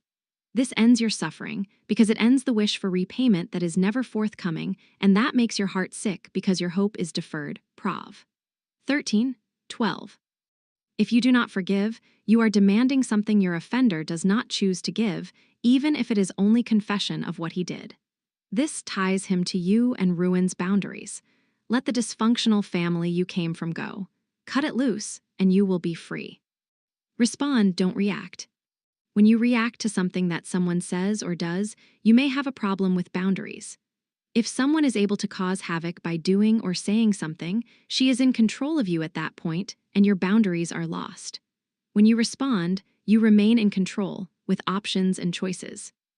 If you feel yourself reacting, step away and regain control of yourself so family members can't force you to do or say something you do not want to do or say and something that violates your separateness. When you have kept your boundaries, choose the best option. The difference between responding and reacting is choice. When you are reacting, they are in control. When you respond, you are. Learn to love in freedom and responsibility, not in guilt. The best boundaries are loving ones. The person who has to remain forever in a protective mode is losing out on love and freedom. Boundaries in no way mean to stop loving. They mean the opposite. You are gaining freedom to love. It is good to sacrifice and deny yourself for the sake of others, but you need boundaries to make that choice. Practice purposeful giving to increase your freedom. Sometimes people who are building boundaries feel that to do someone a favor is codependent. Nothing is farther from the truth. Doing good for someone, when you freely choose to do it, is boundary enhancing. Codependents are not doing good, they are allowing evil because they are afraid. Chapter 8. Boundaries in your friends. Marcia switched on the television, not even noticing which show was on. She was thinking about her phone call with her best friend, Tammy. She had asked Tammy to go to a movie with her. Tammy had had other plans for the evening. Once again, Marcia had taken the initiative. Once again, she was disappointed. Tammy never called her. Was this what friendship was supposed to be about? Friendship. The word conjures up images of intimacy, fondness, and a mutual drawing together of two people. Friends are symbols of how meaningful our lives have been.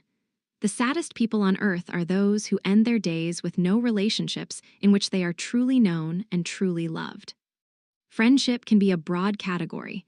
Most of the relationships mentioned in this book have friendship components. But for our purposes, let's define friendship as a non-romantic relationship that is attachment-based rather than function-based. In other words, let's exclude relationships based on a common task, like work or ministry. Let's look at friendship as comprising people we want to be around just for their own sake.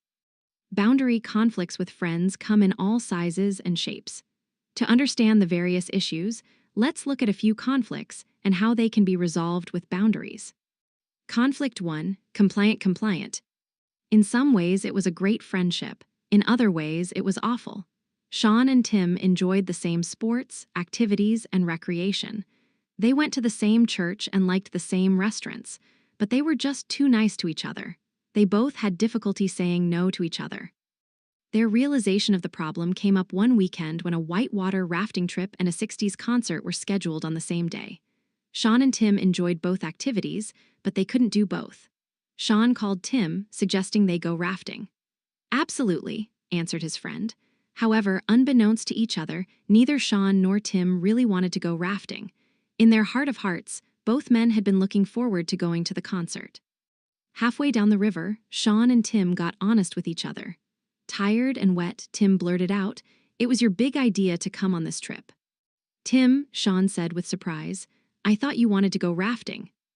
"Oh no, since you called me, I figured that's what you wanted. Old buddy," he continued ruefully, "maybe it's time we stop treating each other like China dolls." The result of two compliants interacting is that neither does what he really wants. Each is so afraid of telling the other the truth that neither ever does. Let's apply a boundary checklist to this conflict. This checklist of questions will not only help you locate where you are in setting boundaries, but also show you how to get where you want to go. 1. What are the symptoms? One symptom of a compliant conflict is dissatisfaction, a sense that you allowed something you shouldn't have. 2. What are the roots? Compliants come from backgrounds where they had to avoid saying no to keep others happy. Since their roots are similar, it's often hard for two compliant people to help each other. 3. What is the boundary conflict? Compliant people politely deny their own boundaries to keep the peace. 4. Who needs to take ownership? Each compliant needs to take responsibility for his or her attempts to appease or please the other. Sean and Tim both need to admit that they each control the other by being nice. 5. What do they need? Compliant people need to have supportive relationships to plug into, be they support groups, home Bible studies, or counselors. Their fear of hurting the other person makes it difficult for them to set boundaries on their own. 6. How do they begin? Both compliants practice setting limits on trivial things. They may begin with being honest about things like tastes in restaurants, church liturgies, music, and the like. 7. How do they set boundaries with each other? Sean and Tim talk with each other face to face, finally telling the truth and revealing limits they'd like to start setting. They commit themselves to better boundaries with each other. 8. What happens next? Sean and Tim may have to admit that their interests are not as similar as they'd thought. They may need to separate more from each other. Having different friends for different activities is no blot on the relationship. It might help their friendship in the long run. Conflict 2. Compliant aggressive controller. The compliant aggressive controller conflict, the most identifiable of friendship conflicts, has classic symptoms. The compliant feels intimidated and inferior in the relationship. The aggressive controller feels irritated at being nagged by the compliant. "Well, all right, if you insist," is a catchphrase of the compliant. Usually, the aggressive controller is insisting on using some of the compliant's time, talents, or treasures. The aggressive controller has no problem demanding what she wants. Sometimes she just takes what she wants without asking. "I needed it" is enough reason for the aggressive controller to help herself to whatever the compliant has, be it car keys, a cup of sugar, or 3 hours of time. Since the compliant is usually unhappy in this relationship, he is the one who needs to take action. Let's put this relationship through the boundary checklist. 1. What are the symptoms? The compliant feels controlled and resentful. The aggressive controller feels good, except she doesn't like to be nagged. 2. What are the roots? The compliant probably grew up in a family who taught him to avoid conflict rather than embrace it. The aggressive controller never received training in delaying gratification and in taking responsibility for herself. 3. What is the boundary conflict? 2. Specific boundary conflicts are the inability of the compliant to set clear limits with his friend and the inability of the aggressive controller to respect the compliant's limits. 4. Who needs to take ownership? The compliant needs to see that he isn't a victim of the aggressive controller. He is volunteering his power to his friend on a silver platter. Giving up his power is his way of controlling his friend. The compliant controls the aggressive controller by pleasing her, hoping it will appease her and cause her to change her behavior. The aggressive controller needs to own that she has difficulty listening to no and accepting the limits of others. She needs to take responsibility for her need to control her friend. 5. What is needed? The unhappier one in the friendship, the compliant, needs to plug into a supportive group of people to help him with this boundary conflict. 6. How do they begin? In preparation for confronting his friend, the compliant needs to practice setting limits in his support group. The aggressive controller could really benefit from honest feedback from loving friends on how she runs over people and how she can learn to respect the limits of others. 7. How do they set boundaries? The compliant applies biblical principles to his friendship. See Matthew 18. He confronts his friend on her control and intimidation. He tells her that the next time she tries to control him, he will leave. He does not attempt to control her. Confrontation isn't an ultimatum meant to rob her of her choices. He sets limits to let her know that her control hurts him and wounds their friendship. Such limits protect the compliant from further hurt. The aggressive controller can become as angry or intimidating as she wants, but the compliant won't be around to get hurt. He will be out of the room, the house, or the friendship until it's safe to come back. The aggressive controller experiences the consequences of her actions. Not having her friend around may force her to miss the attachment, and she can begin to take responsibility for the control that ran her friend off. 8. Now what? At this point, if both friends are open, the two can renegotiate the relationship. They can set new ground rules such as, "I'll stop nagging if you'll stop being critical," and can build a new friendship. Conflict 3. Compliant manipulative controller. Cassie, I'm in a real jam, and you're the only one I can depend on to help me out. I can't get a babysitter for the kids, and I have this church meeting. Kathy listened to the plight of her friend, Sharon. It was the usual story. Sharon neglected to plan for events, to call ahead for sitters. She often called Kathy to help out in these self-induced emergencies. Kathy hated being stuck in this position. Sharon didn't do it on purpose, and she needed her for a good cause, but Kathy still felt used and exploited. What was she to do? Many friendships get stuck in this interaction between compliance and manipulative controllers. Why do we call Sharon controlling? She's not consciously trying to manipulate her friend. However, no matter what her good intentions are, when she's in a jam, Sharon uses her friends. She takes them for granted, thinking that they shouldn't mind doing a friend a favor. Her friends go along, saying, "Well, that's just Sharon." They stifle their resentment. Let's run this conflict through our boundary checklist. 1. What are the symptoms? The compliant Kathy feels resentment at the manipulative controllers, Sharon's, last-minute requests. Kathy feels as though her friendship is being taken for granted. She begins to avoid her friend. 2. What are the roots?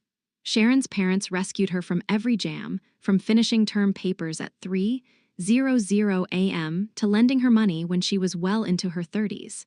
She lived in a very forgiving universe where nice people would always help her out. She never had to face her own irresponsibility and lack of discipline and planning. As a child, Kathy didn't like her mother's hurt look when she said no. She grew up afraid of hurting others by setting boundaries. Kathy would do anything to avoid conflict with friends, especially with Sharon. 3. What is the boundary conflict? Sharon doesn't plan ahead and take responsibility for her schedule. When responsibilities get away from her, she calls out to the nearest compliant for help, and Kathy comes running. 4. Who needs to take ownership? Kathy, the motivated party in this conflict, sees how her never-ending yes contributes to Sharon's illusion that she doesn't ever have to plan ahead. Kathy needs to stop feeling like a victim and take responsibility for saying no. 5. What does she need? Kathy needs to connect with others who will support her as she looks at the boundary issues between her and her friend. 6. How does she begin? Kathy practices saying no with supportive friends. In a supportive atmosphere, she learns to disagree, to state her opinion, and to confront. They all pray for strength and guidance in this relationship. 7. How does she set boundaries? At their next lunch, Kathy tells Sharon about her feelings of being used and taken advantage of. She explains how she'd like a more mutual relationship. Then she lets her friend know that she won't be taking any more emergency babysitting jobs. Sharon, unaware of how she was hurting her friend, is genuinely sorry about the problem. She begins to take more responsibility for her schedule. After a few futile attempts to get Kathy to babysit at the last minute and having to miss a few important meetings, She starts planning for events a week or two ahead of time. 8. What happens next? The friendship grows and deepens. Over time, Kathy and Sharon laugh over the conflict that actually brought them closer. Conflict 4. Compliant/non-responsive. Remember the Marsha-Tammy friendship at the beginning of this chapter? One friend doing all the work and the other coasting illustrates the compliant/non-responsive conflict. One party feels frustrated and resentful. The other wonders what the problem is. Marsha sensed that the friendship wasn't as important to Tammy as it was to her. Let's analyze the situation. 1. What are the symptoms? Marsha feels depressed, resentful, and unimportant. Tammy, however, may feel guilty or overwhelmed by her friend's needs and demands. 2. What are the roots? Marsha always feared that if she didn't control her important attachments by doing all the work, she'd be abandoned. So she became a Martha to everyone else's Mary, a worker instead of a lover, Luke 10:38-42. Tammy has never had to work hard for friendships. Always popular and in demand, she's passively taken from important friendships. She's never lost anyone by not being responsive. In fact, they work harder to keep her around. 3. What is the boundary conflict? There could be two boundary conflicts here. First, Marsha takes on too much responsibility for the friendship. She's not letting her friend bear her own load, Gal 6:5. Second, Tammy doesn't take enough responsibility for the friendship. She knows that Marsha will come up with activities from which she can pick and choose. Why work when someone else will? 4. Who needs to take ownership? Marsha needs to take responsibility for making it too easy for Tammy to do nothing. She sees that her attempts to plan, call, and do all the work are disguised attempts to control love. 5. What do they need? Both women need support from other friends. They can't look objectively at this problem without a relationship or two of unconditional love around them. 6. How do they begin? Marsha practices setting limits with supportive friends. She realizes that she will still have friendships in which each friend carries her own weight if she and Tammy break off their friendship. 7. How do they set boundaries? Marsha tells Tammy about her feelings and informs her that she will need to take equal responsibility for their friendship in the future. In other words, after Marsha calls, she won't call again unless Tammy does. Marsha hopes that Tammy will miss her and begin calling. If worst comes to worst and the friendship atrophies due to Tammy's unresponsiveness, Marsha has gained something. She's learned it wasn't a mutual connection in the first place. Now she can grieve, get over it, and move on to find real friends. 8. What happens next? The mini-crisis changes the character of the friendship permanently. It either exposes it for a non-relationship, or it provides soil for the rebuilding of a better one. Questions about friendship boundary conflicts. Boundary conflicts in friendships are difficult to deal with because the only cord tying the relationship together is the attachment itself. There's no wedding ring. There's no job connection. There's just the friendship, and it often seems all too fragile and in danger of being severed. People who are in the above conflicts often raise the following questions when they consider setting boundaries on their friendships. Question 1. Aren't friendships easily broken? Most friendships have no external commitment, such as marriage, work, or church, to keep the friends together. The phone could just stop ringing and the relationship die with no real ripples in the lives of the participants. So aren't friendships at greater risk of breaking up when boundary conflicts arise? This type of thinking has two problems. First, it assumes that external institutions such as marriage, work, and church are the glue that holds relationships together. It assumes that our commitments are what hold us together, not our attachments. Biblically and practically, nothing could be further from the truth. We hear this thinking in many Christian circles. If you don't like someone, act like you do. Or make yourself love them. Or commit to loving someone. Or choose to love someone and the feelings will come. Choice and commitment are elements of a good friendship. We do need more than fair-weather friends. However, Scripture teaches us that we can't depend on commitment or sheer willpower, for they will always let us down. Paul cried out that he did what he didn't want to do, and he didn't do what he wanted to do, Romans 7:19. He was stuck. We all experience the same conflict. Even when we commit to a loving friendship, bad things happen. We let them down. Feelings go sour. Simply white-knuckling it won't reestablish the relationship. We can solve our dilemma the same way Paul solved his. Therefore, there is now no condemnation for those who are in Christ Jesus. Rome 8:1. The answer is being in Christ Jesus, in other words, in relationship with Christ, both vertically and horizontally. As we stay connected to God, to our friends, and to our support groups, we are filled up with the grace to hang in there and fight out the boundary conflicts that arise. Without this external source of connection, we're doomed to an empty willpower that ultimately fails or makes us think we're omnipotent. Again, the Bible teaches that all commitment is based on a loving relationship. Being loved leads to commitment and willful decision-making, not the reverse. How does this apply to friendships? Look at it this way. How would you feel if your best buddy approached you and said, "I just wanted to tell you that the only reason we're friends is because I'm committed to our friendship. There's nothing that draws me to you. I don't particularly enjoy your company, but I will keep choosing to be your friend." You probably wouldn't feel very safe or cherished in this relationship. You'd suspect you were being befriended out of obligation, not out of love. Don't let anyone fool you. All friendships need to be based on attachment, or they have a shaky foundation.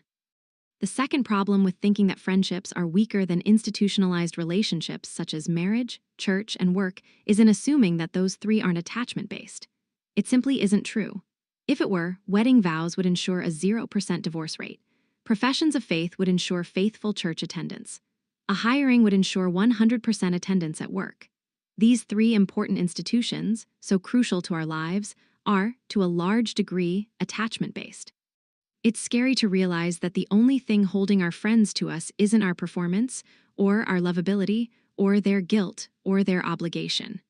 The only thing that will keep them calling, spending time with us, and putting up with us is love. And that's the one thing we can't control. At any moment, any person can walk away from a friendship. However, as we enter more and more into an attachment-based life, we learn to trust love. We learn that the bonds of a true friendship are not easily broken. And we learn that, in a good relationship, we can set limits that will strengthen, not injure, the connection. Question 2. How can I set boundaries in romantic friendships? Single Christians have tremendous struggles with learning to be truth-tellers and limit-setters in romantic, dating friendships. Most of the conflicts revolve around the fear of losing the relationship. A client may say, "There's someone in my life whom I like a lot, but I'm afraid if I say no to him, I'll never see him again." A couple of unique principles operate in the romantic sphere. 1. Romantic relationships are, by nature, risky. Many singles who have not developed good attachments with other people and who have not had their boundaries respected try to learn the rules of biblical friendships by dating. They hope that the safety of these relationships will help them learn to love, be loved, and set limits. Quite often, these individuals come out of a few months of dating more injured than when they went in. They may feel let down, put down, or used. This is not a dating problem. It's a problem in understanding the purpose of dating. The purpose of dating is to practice and experiment. The end goal of dating is generally to decide, sooner or later, whether or not to marry. Dating is a means to find out what kind of person we complement and with whom we are spiritually and emotionally compatible. It's a training ground for marriage. This fact causes a built-in conflict. When we date, we have the freedom to say, at any time, "This isn't working out," and to end the relationship. The other person has the same freedom. What does this mean for the person whose boundaries have been injured? Often, she brings immature, undeveloped aspects of her character to an adult romantic situation. In an arena of low commitment and high risk, she seeks the safety, bonding, and consistency that her wounds need. She entrusts herself too quickly to someone whom she is dating because her needs are so intense. And she will be devastated when things don't work out. This is a little like sending a 3-year-old to the front lines of battle. Dating is a way for adults to find out about each other's suitability for marriage. It's not a place for young, injured souls to find healing. This healing can best be found in non-romantic arenas, such as support groups, church groups, therapy, and same-sex friendships. We need to separate the purposes of romantic and non-romantic friendships. It's best to learn the skill of setting boundaries in these non-romantic arenas, where the attachments and commitments are greater. Once we've learned to recognize, set, and keep our biblical boundaries, We can use them on the adult playground called dating. 2. Setting limits in romance is necessary. Individuals with mature boundaries sometimes suspend them in the initial stages of a dating relationship in order to please the other person. However, truth-telling in romance helps define the relationship. It helps each person to know where he starts and the other person stops. Ignorance of one another's boundaries is one of the most blatant red flags of the poor health of a dating relationship. We'll ask a couple in premarital counseling, "Where do you disagree? Where do you lock horns?" When the answer is, "It's just amazing, we're so compatible, we have very few differences," we'll give the couple homework. Find out what you've been lying about to each other. If the relationship has any hope, that assignment will generally help. Question 3. What if my closest friends are my family?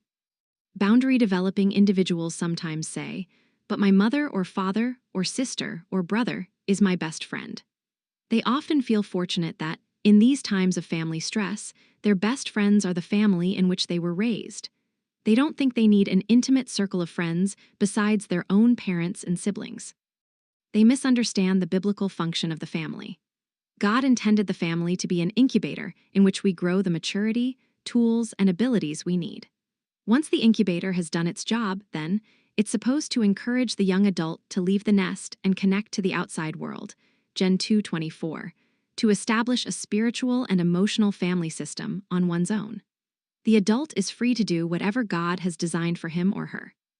Over time, we are to accomplish God's purposes of spreading his love to the world, to make disciples of all the nations, Matt 28:19-20. Staying emotionally locked into the family of origin frustrates this purpose. It's hard to see how we'll change the world when we have to live on the same street. No one can become a truly biblical adult without setting some limits, leaving home, and cleaving somewhere else. Otherwise, we never know if we have forged our own values, beliefs, and convictions, our very identity, or if we are mimicking the ideas of our family. Can family be friends? Absolutely. But if you have never questioned, set boundaries, or experienced conflict with your family members, you may not have an adult-to-adult connection with your family. If you have no other best friends than your family, you need to take a close look at those relationships. You may be afraid of separating and individuating, of becoming an autonomous adult.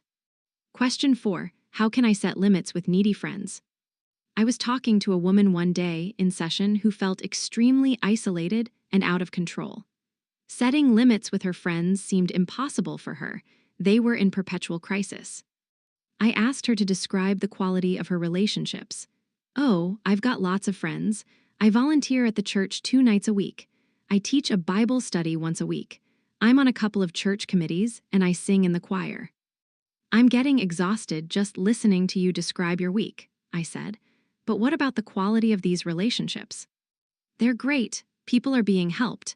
They're growing in their faith, and troubled marriages are getting healed." "You know," I said, "I'm asking you about friendships and you're answering about ministries. They're not the same thing." She had never considered the difference. Her concept of friendship was to find people with needs and throw herself into a relationship with them. She didn't know how to ask for things for herself. And that was the source of her boundary conflicts. Without these ministry relationships, this woman would have had nothing. So she couldn't say no.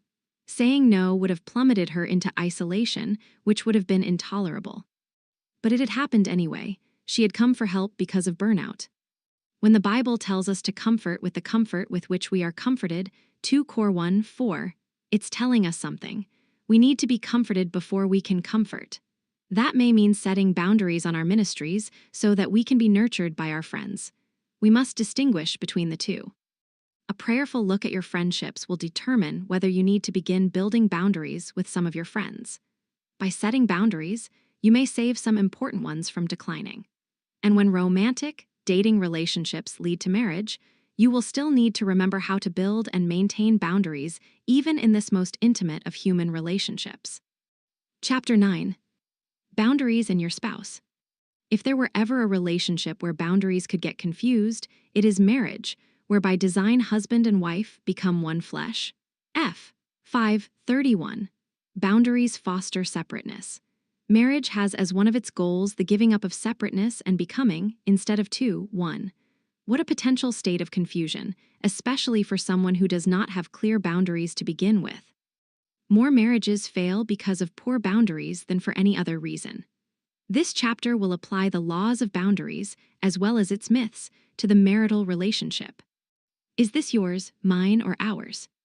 A marriage mirrors the relationship that Christ has with his bride, the church. Christ has some things that only he can do, the church has some things that only it can do, and they have some things they do together. Only Christ could die. Only the church can represent him on earth in his absence and obey his commands. And together, they work on many things, such as saving the lost. Similarly, in marriage, some duties one spouse does, some the other does, and some they do together. When the two become one on their wedding day, spouses do not lose their individual identities. Each participates in the relationship, and each has his or her own life. No one would have a problem deciding who wears the dress and who wears the tie. It's a little trickier to decide who balances the checkbook and who mows the lawn. But these duties can be worked out according to the spouse's individual abilities and interests. Where boundaries can get confusing is in the elements of personhood, the elements of the soul that each person possesses and can choose to share with someone else. The problem arises when one trespasses on the other's personhood, when one crosses a line and tries to control the feelings, attitudes, behaviors, choices, and values of the other. These things only each individual can control. To try to control these things is to violate someone's boundaries, and ultimately it will fail. Our relationship with Christ, and any other successful relationship, is based on freedom. Let's look at some common examples. Feelings. One of the most important elements that promotes intimacy between two people is the ability of each to take responsibility for his or her own feelings. I was counseling a couple who were having marital problems because of the husband's drinking. I asked the wife to tell her husband how she felt when he drank. "I feel like he doesn't think about what he's doing. I feel like he." "No, you are evaluating his drinking. How do you feel about it?" "I feel like he doesn't care." "No," I said, "that is what you think about him. How do you feel when he drinks?" She started to cry. "I feel very alone and afraid." She had finally said what she felt. At that point, her husband reached out and put his hand on her arm. "I never knew you were afraid," he said. "I would never want to make you afraid." This conversation was a real turning point in their relationship. For years, the wife had been nagging her husband about the way he was and about the way he should be. He responded by blaming her and justifying his actions. In spite of hours and hours of talking, they had continued to talk past each other. Neither was taking responsibility for his or her own feelings and communicating them. We do not communicate our feelings by saying, "I feel that you." We communicate our feelings by saying, "I feel sad or hurt or lonely or scared," or, "Such vulnerability is the beginning of intimacy and caring." Feelings are also a warning signal telling us that we need to do something. For example, if you are angry at someone for something